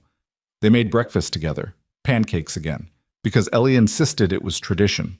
Rachel proved surprisingly competent in the kitchen, working alongside Caleb with an ease that suggested they'd been doing this for years instead of days. Nina set the table and poured orange juice and only complained minimally about being awake before noon. "This is nice," Ellie announced through a mouthful of pancake. "We should do this every Christmas." "We literally just met them, Bug," Caleb reminded her. "So? That doesn't mean we can't make it a tradition." Nina snorted. "She's got a point. Besides, this is way better than what Rachel and I usually do." "What do you usually do?" Ellie asked. "Order Chinese food, watch movies, pretend we're fine." "That sounds sad." "It is sad," Nina agreed, meeting Rachel's eyes across the table. There was something in that look, an acknowledgement maybe, or permission. Permission to admit that their Christmases had been hollow performances, that they'd both been drowning in grief while pretending to swim. "Well, you're here now," Ellie declared with the absolute certainty of a child who believed she could fix anything with enough determination. "And we're going to have the best Christmas ever." After breakfast, they bundled up and ventured into the snow. Ellie and Nina built a snowman that looked more like a snow monster, complete with stick arms positioned in threatening poses. Caleb and Rachel worked on clearing more of the driveway, though both knew it was futile with the snow still falling. "How are you doing?" Caleb asked during a break, leaning on his shovel. "With all of this?" Rachel looked around at the snow-covered world, then at Nina and Ellie laughing as they added features to their creation. "Better than I expected. Being trapped here should terrify me, but it doesn't. It feels safe somehow. Like the storm is giving us permission to just stop and be together without worrying about what comes next." "I like that interpretation." "Yeah?" "Yeah." They went back inside when Ellie started complaining about frozen fingers. Hot chocolate was consumed in quantities that definitely weren't healthy. They opened presents, Small things Caleb and Ellie had prepared for each other, gifts that Rachel and Nina had brought despite claiming they didn't celebrate much anymore. Ellie cried happy tears over the art supplies Nina gave her. Nina actually hugged Rachel when she opened the leather journal her sister had picked out. Caleb accepted the scarf Rachel offered with hands that shook slightly, because it meant she'd been thinking about him, planning for him, before they'd even had their disastrous first date. The day passed in a blur of laughter and warmth and moments that felt suspended outside of normal time. They played games and told stories and made dinner together, a chaotic affair that somehow resulted in edible food. The snow kept falling, building walls around them, keeping the world at bay. By evening, they were all exhausted in the best way. Nina and Ellie had retreated to Ellie's room for what Ellie described as girl talk, leaving Caleb and Rachel alone in the living room. The Christmas tree lights blinked their steady rhythm, and outside the wind howled, pushing snow against the windows. "Best Christmas I've had in years," Rachel said softly, curled up next to Caleb on the couch. "Same. Think the girls are plotting something?" "Absolutely. The question is what?" As if summoned by their speculation, both girls appeared in the doorway wearing expressions that confirmed they were definitely up to something. "We have an announcement," Ellie said solemnly. "Oh no," Caleb muttered. "Nina and I have decided that you two are going to keep dating, officially. No backing out." "That's not really how dating works, Bug." "It is now. We took a vote." "There are only two of you," Rachel pointed out. "Unanimous is unanimous," Nina said with a shrug. "Besides, you're both obviously into each other. You might as well make it official." Caleb looked at Rachel. Rachel looked at Caleb. They both looked at the two girls standing in the doorway, arms crossed, wearing identical expressions of determination. "They're not wrong," Rachel said finally. "About which part?" "The being obviously into each other part." She turned to face him more fully. "I like you, Caleb Turner. Like, really like you. Enough that being snowed in at your house feels better than being anywhere else. Enough that I want to see where this goes, even though it scares me." "I like you too," Caleb said. "Enough that having you here feels right. Enough that I want you to keep showing up, storms and fears and all." "Gross," Nina said, but she was smiling. "So it's official?" Ellie pressed. "You're boyfriend and girlfriend?" "We're adults, Bug. We don't use those terms." "Fine. You're partners. Dating exclusively, whatever grown-ups call it." Ellie bounced on her toes. "But you are together, right?" Caleb looked at Rachel, finding his answer in her eyes before either of them spoke. "Yeah," he said. "We're together." Ellie's cheer probably violated several noise ordinances. Nina pumped her fist in victory, and Caleb pulled Rachel closer, feeling her warmth against his side, feeling like maybe, just maybe, the storm had brought them exactly where they needed to be. Outside, snow continued to fall, remaking the world in white. Inside, 4 people who'd been broken by loss found themselves being remade by connection. It wasn't perfect. It wasn't what any of them had planned. But it was real. And sometimes real was better than perfect. Sometimes real was everything. The snow stopped falling 3 days later, leaving behind a world transformed and roads that would take weeks to fully clear. Rachel and Nina had stayed the entire time, their temporary visit becoming an extended sleepover that blurred the lines between guest and family. By the time the main roads reopened, Ellie had declared Nina her honorary big sister, and Caleb had gotten used to waking up to the sound of Rachel making coffee in his kitchen. Saying goodbye felt wrong. They stood in the driveway on a bright January morning, the sun glinting off snow that still covered everything in crystalline white. Rachel's car had been towed from Route 12 weeks ago and was finally repaired, sitting in Caleb's driveway like an unwelcome reminder that the storm-imposed togetherness had to end. "I don't want you to go," Ellie said, clinging to Nina's waist. "Can't you just live here forever?" "I have school, kid," Nina said, but her voice was gentle. "And your dad's house is way too small for all of us. We could make it work." "Ellie," Caleb said softly, "let them go home. We'll see them again soon." "Promise?" Ellie turned to Rachel, her eyes bright with unshed tears. "You promise you'll come back?" Rachel crouched down to Ellie's level, taking her small hands in both of hers. "I promise. Wild horses couldn't keep me away from you." "What about regular horses?" Those either. They drove away with Ellie waving from the porch until the car disappeared around the corner. Caleb stood beside his daughter, his arm around her shoulders, feeling the absence like a physical ache. 3 days shouldn't have been enough to make someone essential, but somehow Rachel and Nina had become woven into the fabric of their days. The house felt too quiet without Nina's sarcastic commentary and Rachel's laughter. "I miss them already," Ellie whispered. "Me too, Bug." "Are you going to marry her?" The question caught Caleb off guard. It's way too early to think about that. But you could. Someday. If things keep going good. Caleb pulled her closer. Maybe. Someday. If things keep going good. Things did keep going good, though not without complications. Rachel and Caleb fell into a rhythm of seeing each other whenever their schedules allowed.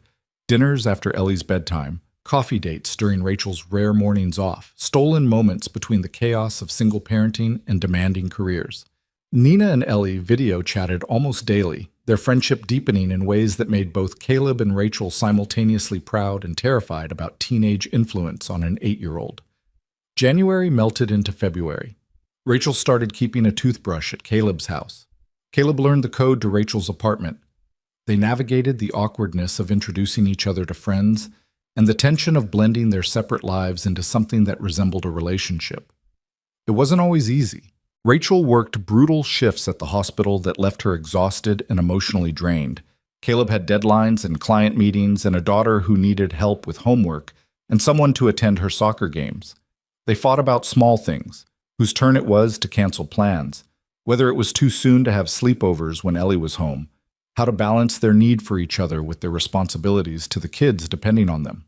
But they showed up, even when it was hard, even when it would have been easier to retreat into their separate lives and admit that maybe they'd moved too fast. They showed up and worked through it and learned that love the second time around looked different than the first.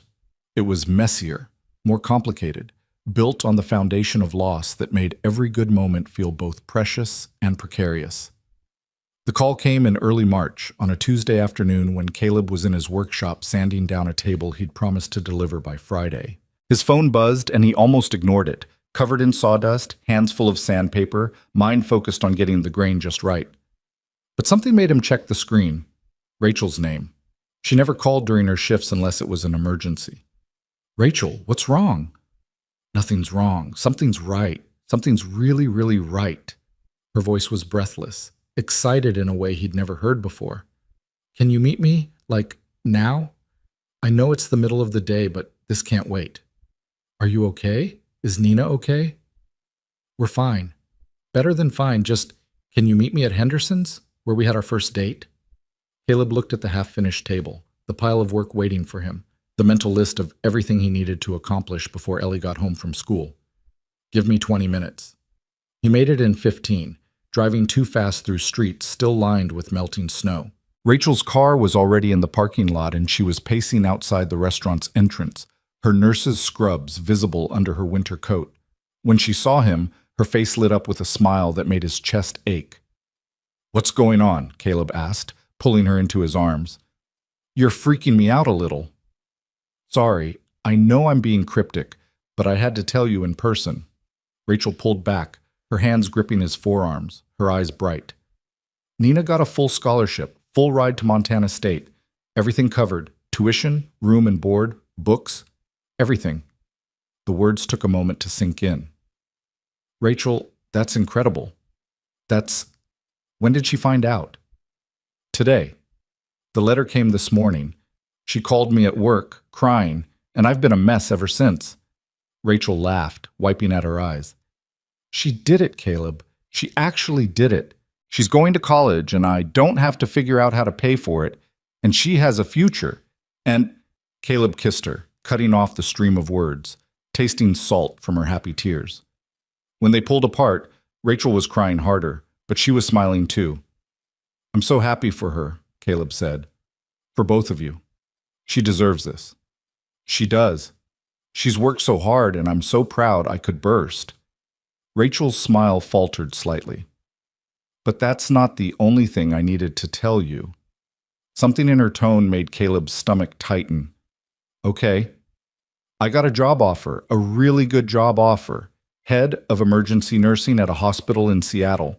More money, better hours, a chance to actually have a life outside of work. Rachel's hands were shaking in his. They want me to start in June. The words hit like a punch to the gut. Seattle. That was over 600 miles away. That was a different state, a different life, the end of everything they'd been building. Seattle, Caleb repeated numbly. I know, it's far. It's really far, and I haven't said yes. I wanted to talk to you first, but Rachel stopped, taking a shaky breath. Nina's scholarship means she'll be okay financially. This job means I can give her everything else she needs. Help with a car, money for the things scholarship doesn't cover, a safety net. It's the security we've never had. You should take it, Caleb heard himself say. What? You should take it. It's an incredible opportunity. Nina needs you to be stable, and this job gives you that. Rachel stared at him, her expression crumbling. Just like that? You're okay with me leaving? I'm not okay with it at all. It's killing me.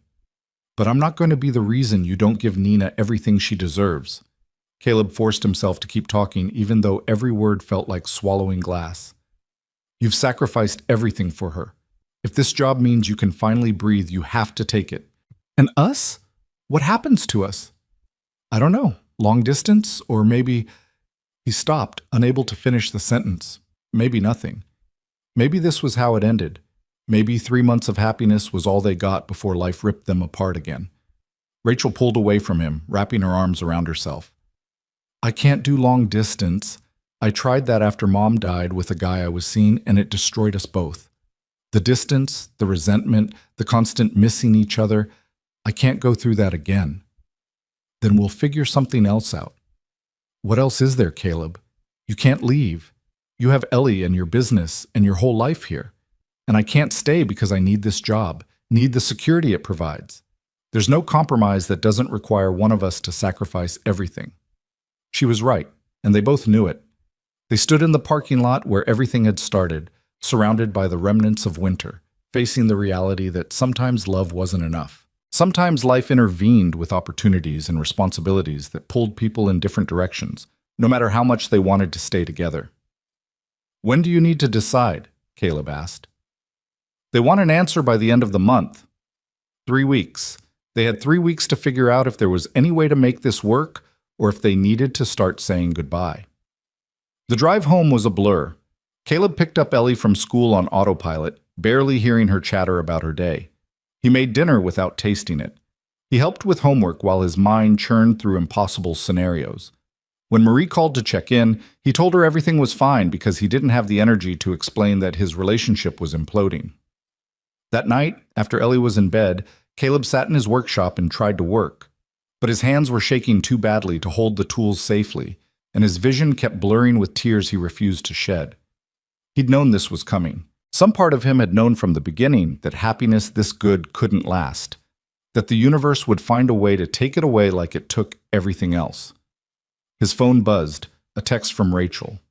I'm sorry for dropping this on you like that, for not knowing what to do, for everything. Caleb stared at the message, then typed back, Nothing to be sorry for. You're doing what's best for Nina. That's what matters. What about what's best for us?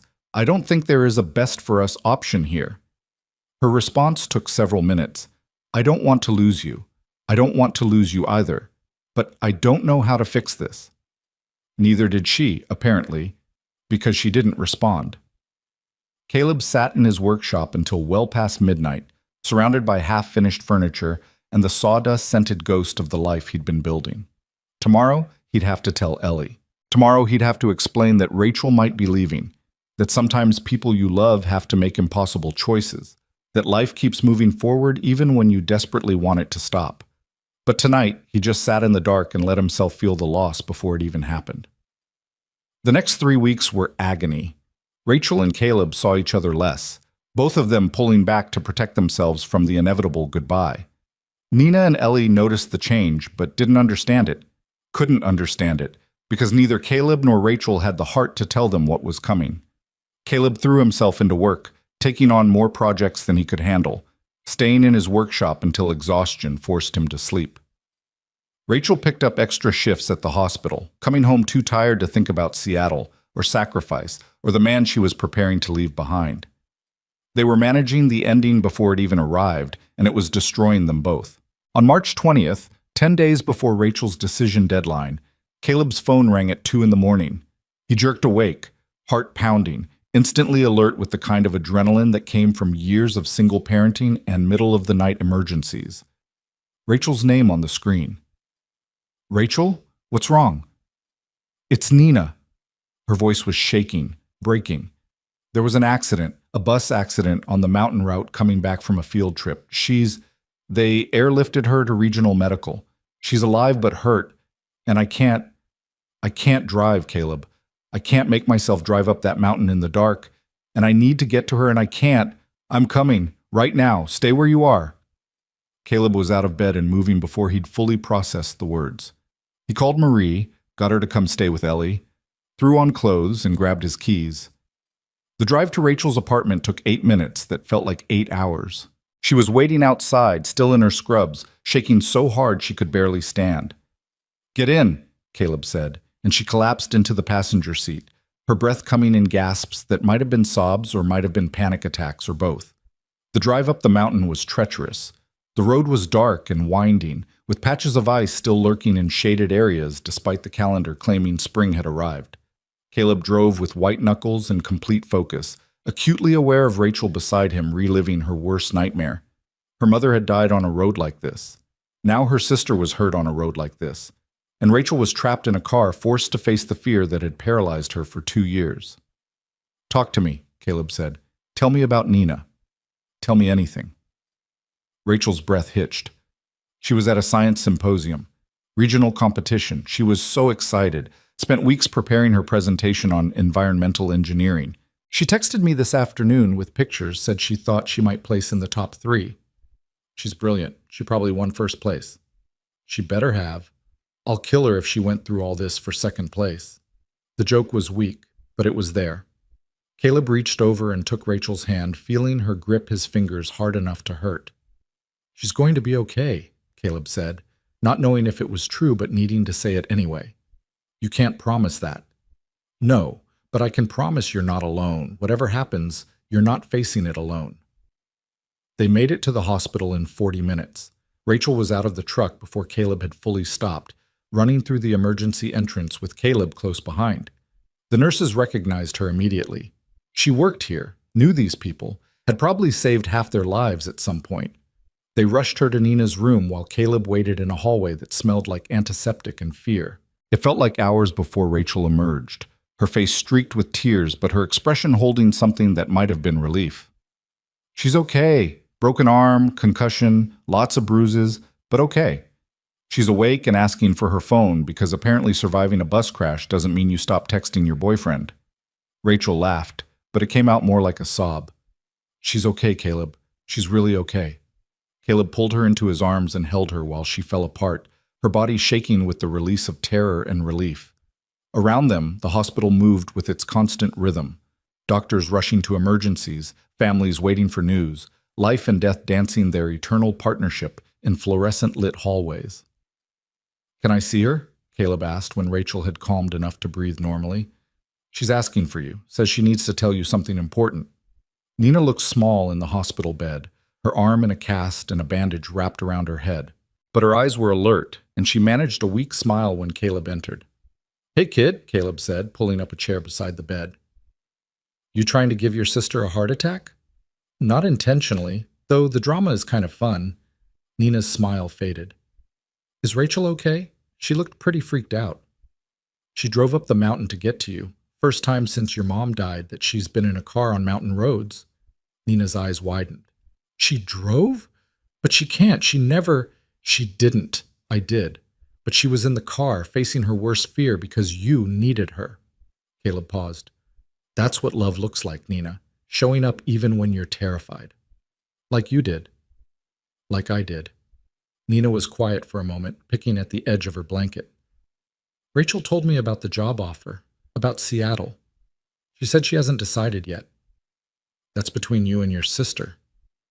"Except it's not, is it? Because her decision affects you and Ellie, too. Nina met his eyes, and despite the bandages and the hospital gown, she looked far older than 15. I don't want her to take the job. Nina, I know what you're going to say, that it's a great opportunity, that she deserves it, that she needs the security. But here's the thing, Rachel doesn't need more money. She needs to be happy, and she's happy here, with you, in a way she hasn't been since Mom died.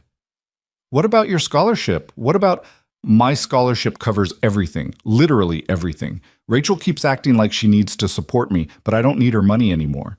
I just need her, and she needs you. Caleb felt his throat tighten. It's not that simple. Why not? She loves you. You love her. Nina and I love each other like siblings. We're good together. Why does it have to be more complicated than that? Because adults have responsibilities and careers, and they also have the right to be happy. Rachel's spent 2 years sacrificing everything for me. Don't let her sacrifice you too. Fight for her. The words hit Caleb square in the chest. Fight for her. When had he stopped fighting?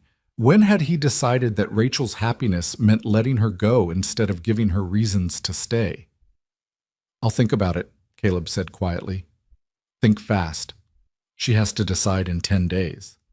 Caleb sat with Nina until she fell asleep, her good hand curled around his like Ellie used to do when she was small and afraid of nightmares. Then he found Rachel in the hallway, talking quietly with one of the doctors about Nina's care plan. Can we talk? Caleb asked when the doctor left. They found an empty waiting room, the kind with outdated magazines and chairs that were designed to be uncomfortable enough to discourage long stays. Rachel sank into one, exhaustion written in every line of her body. I can't believe I did it, she said. Drove up that mountain. I was so sure I couldn't, but then you were there and Nina needed me, and somehow my body just worked. That's what you do. You show up when people need you, even when you're terrified. I wanted to run. Every mile of that drive I wanted to make you turn around. But you didn't. But I didn't. Rachel looked at him, her dark eyes full of exhaustion and something else, something that looked like realization. I couldn't have done it without you, without knowing you were there, that I wasn't alone. That's what you've given me these past months, the ability to face things I thought would destroy me. You've given me the same thing. Have I? Or have I just complicated your life and brought chaos to your peaceful existence? Caleb laughed despite everything. Rachel, my existence was never peaceful. It was hollow. I was going through the motions, pretending to be okay for Ellie's sake. You didn't complicate my life. You gave it back to me. Rachel's eyes filled with tears. Then what do we do? About Seattle, about this impossible choice, about everything. I don't know yet, but I know we don't give up. We've both spent too long being afraid of losing people to let fear make this decision for us. They sat in the waiting room as dawn broke outside, holding hands and talking through possibilities that all seemed impossible, but maybe, just maybe, weren't. They talked about careers and kids and the difference between sacrifice and compromise. They talked about what mattered and what didn't, about the life they'd stumbled into building and whether it was worth fighting for. And slowly, as the sun rose over the mountains that had nearly killed Nina and had killed Rachel's mother and represented every fear they both carried, a plan began to form. It wasn't perfect. It wasn't simple. But it might just work. 3 days later, Caleb walked into his sister's house with a proposal that made Marie stare at him like he'd grown a second head. You want to what? She asked. Expand. Bring on a partner. Maybe 2. People who can handle the day-to-day work while I focus on design and custom pieces. It would mean I'm not tied to the workshop all day every day. It would mean I could actually have flexibility in my schedule. Marie studied his face. This is about Rachel. This is about building a business that can grow without me being present every second, something sustainable, something that gives me room to have a life outside of work. And if she takes the Seattle job anyway, then I'll have a business that runs better and I'll have tried. But Marie, I love her. I really love her, and I'm tired of letting fear decide my future.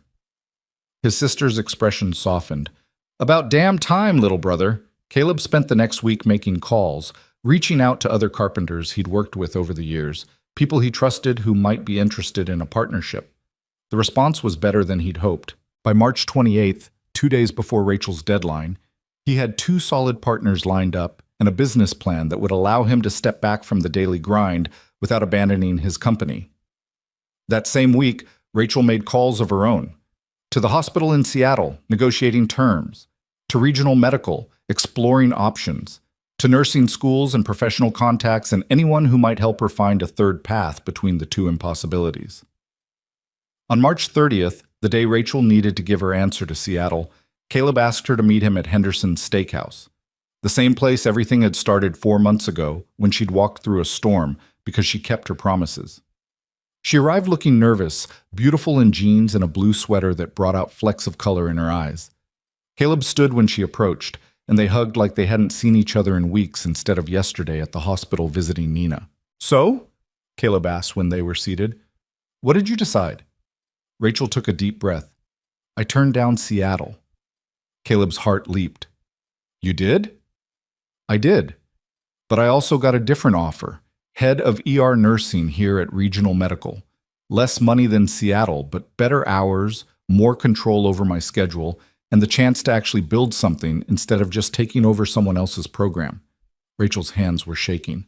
"And I can do it while staying here. With Nina. With you." "Rachel, that's incredible. Why didn't you tell me sooner?" "Because I needed to know I was making the decision for me, not just for you. I needed to know I could stand on my own before I decided to stand with you." She paused. "What about you? Your business?" Caleb told her about the partnerships, about the plan to expand and delegate, about creating space in his life for more than just work and parenting. Rachel listened with growing wonder, tears streaming down her face. "We're really doing this?" she whispered. "We're both choosing this?" "We're both choosing this." They kissed across the table, not caring that the same waitress who'd served them on their disastrous first date was watching with a huge grin. When they pulled apart, both of them were crying and laughing in equal measure. "I have something else to tell you," Rachel said. "Nina wants to live in the dorms when she starts at Montana State. She says she needs the independence, needs to figure out who she is outside of being my responsibility, which means I'll be living alone for the first time in 2 years. That must be terrifying." "It is. But it also means I have room for other people in my life, if they wanted to be in my life. More permanently." Caleb understood what she was asking. It was too soon by any conventional timeline.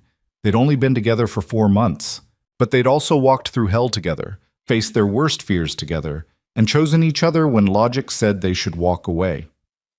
"I think," Caleb said carefully, "that we should take this slow. Let Nina get settled at school. Let us both adjust to our new work situations, and then, maybe after a year or so, we can talk about what permanent looks like." Rachel smiled. "That's very reasonable and mature of you." "I have my moments." "I hate reasonable and mature." "Me too." They grinned at each other like idiots, high on possibility and the reckless courage it took to reach for happiness when you'd learned how easily it could be lost. The seasons turned. Spring became summer, became fall. Nina started at Montana State and thrived, calling Rachel less frequently but with more substance when she did. Ellie adjusted to 4th grade and decided she wanted to be a doctor instead of a veterinarian, then changed her mind back a week later. Caleb's business grew with his new partners handling more of the day-to-day work. Rachel transformed the ER at Regional Medical into something that made her excited to go to work instead of dreading each shift. And slowly, carefully, Rachel and Caleb built a life together. Not the life either of them had planned, not the life they'd had with the people they'd lost, but a new life, constructed from broken pieces and hard-won hope and the understanding that showing up mattered more than being perfect. They had their first real fight in July about whose turn it was to host Sunday dinner. They had their first major scare in August when Ellie fell off her bike and needed stitches. They had their first "I love you" in September, whispered in Caleb's workshop while rain pounded the roof and sawdust floated through lamplight like golden snow. December came again, bringing with it all the weight of anniversaries and loss. But this time, they faced it together. Rachel and Nina spent December 18th at the cemetery where their mother was buried, and Caleb and Ellie joined them, standing witness to grief while offering the comfort of presence. On December 22nd, all 4 of them went to Sarah's grave, bringing flowers and stories, and the acknowledgement that loving someone new didn't mean forgetting someone lost. Christmas Eve found them at Caleb's house again, exactly 1 year after the storm that had trapped them together. Nina was home from college for winter break, regaling them with stories about her roommate and her classes, and the boy she'd started dating who sounded suspiciously serious. Ellie had grown 3 inches and lost 2 teeth, her gap-toothed grin infectious as she showed Nina her science project about ecosystems. After dinner, after the girls had gone to Ellie's room to do whatever it was that a 9-year-old and a 16-year-old found to talk about, Caleb and Rachel stood on the porch watching snow fall. Light snow, nothing like the blizzard that had changed everything a year ago, but enough to paint the world fresh and new. "I have something for you," Caleb said, pulling a small box from his pocket. Rachel's eyes widened. "Caleb, it's not what you think. Open it." Inside was a key. A simple brass key on a ring with a small tag that read home. "It's to my house," Caleb explained. "I know we talked about waiting, about taking things slow, but it's been a year and I'm tired of you going home to an empty apartment every night. I'm tired of Ellie asking when Rachel's coming back. I'm tired of pretending that you're not already part of this family." He took a shaky breath. "Move in with us. Not because we're rushing, but because you're already here in every way that matters. Make it official." Rachel stared at the key, then at Caleb, then back at the key. "What about Nina?" "Nina has the dorms and will have her own place after that. But she'll always have a home here too. We'll make sure of it." "What about Ellie? Have you asked her?" "It was her idea, actually. She said we were being stupid waiting for some arbitrary timeline when we all knew what we wanted." Rachel laughed, wiping at her eyes. "She's too smart for 9. She's too smart for 30. So what do you say?" Rachel closed the box around the key, then stood on her tiptoes to kiss him. "I say yes. I say I'm tired of waiting too. I say let's stop being reasonable and mature and just be happy." "Yeah?" "Yeah." They kissed in the falling snow, 2 people who'd found each other in a blizzard and decided to weather every storm together. Inside, they could hear Ellie and Nina laughing about something, their voices carrying through the walls of a house that was about to get crowded in the best possible way. "I have something for you too," Rachel said, pulling back. "But it's not a physical thing. It's more of a promise, I guess. I'm listening. I promise to show up. Every day, even when it's hard. Even when I'm scared or tired or convinced I'm going to mess everything up. I promise to keep choosing this, choosing us, choosing the life we're building together." Rachel's voice broke. "And I promise to never ever take for granted the fact that you chose me too. Always," Caleb said.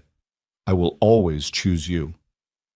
They went inside where it was warm, where their girls were waiting, where life continued its messy, beautiful march forward. And Caleb thought about the man he'd been a year ago, sitting in his truck in a parking lot, convinced he was too broken to try again. That man wouldn't recognize his life now, wouldn't believe that happiness could come from disaster, that love could bloom in the middle of grief, that showing up even when you were terrified could lead to everything you'd been afraid to hope for. The next morning, Christmas Day, Rachel woke up in Caleb's bed for the first time as an official resident rather than a guest. They made snowman pancakes with Ellie and Nina, the kitchen descending into chaos and laughter. They opened presents under the tree, including the one Caleb had hidden in the back, a framed photo of the 4 of them from Thanksgiving, looking like the family they'd accidentally become. "This is perfect," Ellie declared, studying the photo. "We look like we belong together." "That's because we do," Nina said, slinging an arm around Ellie's shoulders. Later, after the wrapping paper had been cleared and the breakfast dishes washed, Caleb found himself standing at his workshop door with Rachel beside him. Inside sat his current project, a dining table large enough to seat 8, built from reclaimed wood that had weathered decades of storms and emerged beautiful in its imperfection. "It's for us," Caleb explained, "for family dinners and homework sessions, and all the life that happens around a table. Big enough for us, for Nina when she visits, for Marie's family, for whoever else becomes part of this." Rachel traced the wood grain with her fingers. "It's beautiful. When will it be done?" "Soon. I want to have it ready for Nina's spring break. Our first official family dinner in our official home." "Our home," Rachel repeated, testing the words. I like the sound of that. The months that followed were full of adjustments and growth. Rachel moved her things into Caleb's house, and they navigated the strange dance of combining lives that had been separate. They fought about closet space and whose turn it was to do dishes and how to discipline Ellie when she pushed boundaries. They made up with conversation and compromise and the understanding that disagreeing didn't mean disaster. Nina came home for spring break in March, and they christened the new dining table with a dinner that included Marie's family, some of Rachel's nursing friends, and enough food to feed a small army. Sitting at the head of the table, watching the people he loved pass plates and share stories and exist together in loud, chaotic harmony, Caleb felt something he hadn't felt in 5 years. Complete. Not because the grief was gone. It would never be fully gone. Sarah would always be part of him, and Rachel's mother would always be part of her. But grief and joy could coexist. Loss and love could share the same space. You could honor the past while building a future. That night, after everyone had gone home and Ellie was asleep and Nina was texting her boyfriend in the guest room, Caleb and Rachel sat on the porch like they had so many times before. A year and a half since their disastrous first date. A year and a half of showing up and choosing each other and building something real from the wreckage of their separate losses. "I have another question for you," Caleb said. Rachel turned to him, eyebrow raised. "Should I be nervous?" "Maybe. Depends on your answer." Caleb took a breath, feeling like he had that first night, terrified and hopeful in equal measure. "Marry me." It wasn't a question. It was a statement, a declaration, a promise wrapped in 2 words. Rachel stared at him. "Are you serious?" "Completely. I know it's been less than 2 years. I know we're supposed to wait longer, be more cautious, protect ourselves from more loss. But I'm done waiting. I'm done being cautious. I want to marry you, Rachel Monroe. I want to make this official in every possible way. I want Nina to be Ellie's real sister, not just her honorary one. I want to wake up every day for the rest of my life knowing that you chose me and I chose you and we're in this together, whatever comes." "You don't have a ring," Rachel said, but she was crying now, happy tears that caught the porch light. "I have a ring.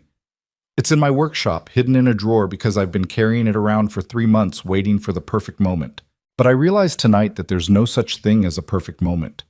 There's just this moment, right now with you." "Yes," Rachel whispered. "Yes? Yes, I'll marry you. Yes to all of it. Yes to family and chaos and building a life together. Yes to choosing each other every day. Yes to everything." Caleb pulled her into his arms and held her while the night settled around them, full of stars and possibility, and the future they were brave enough to reach for. They were married in December, on what would have been the 6th anniversary of Sarah's death. It felt right somehow, transforming the worst day of the year into something new, something that honored the past while celebrating the present. The ceremony was small, held in Caleb's backyard with close family and friends bearing witness. Ellie was the flower girl, taking her job so seriously she walked slower than the bride. Nina was Rachel's maid of honor, standing tall and proud and only crying a little. Marie officiated, her voice steady as she spoke about love and loss and the courage it took to try again. When Caleb slipped the ring on Rachel's finger, he thought about the man he'd been 2 years ago, broken, hollow, convinced his chance at happiness had died with Sarah.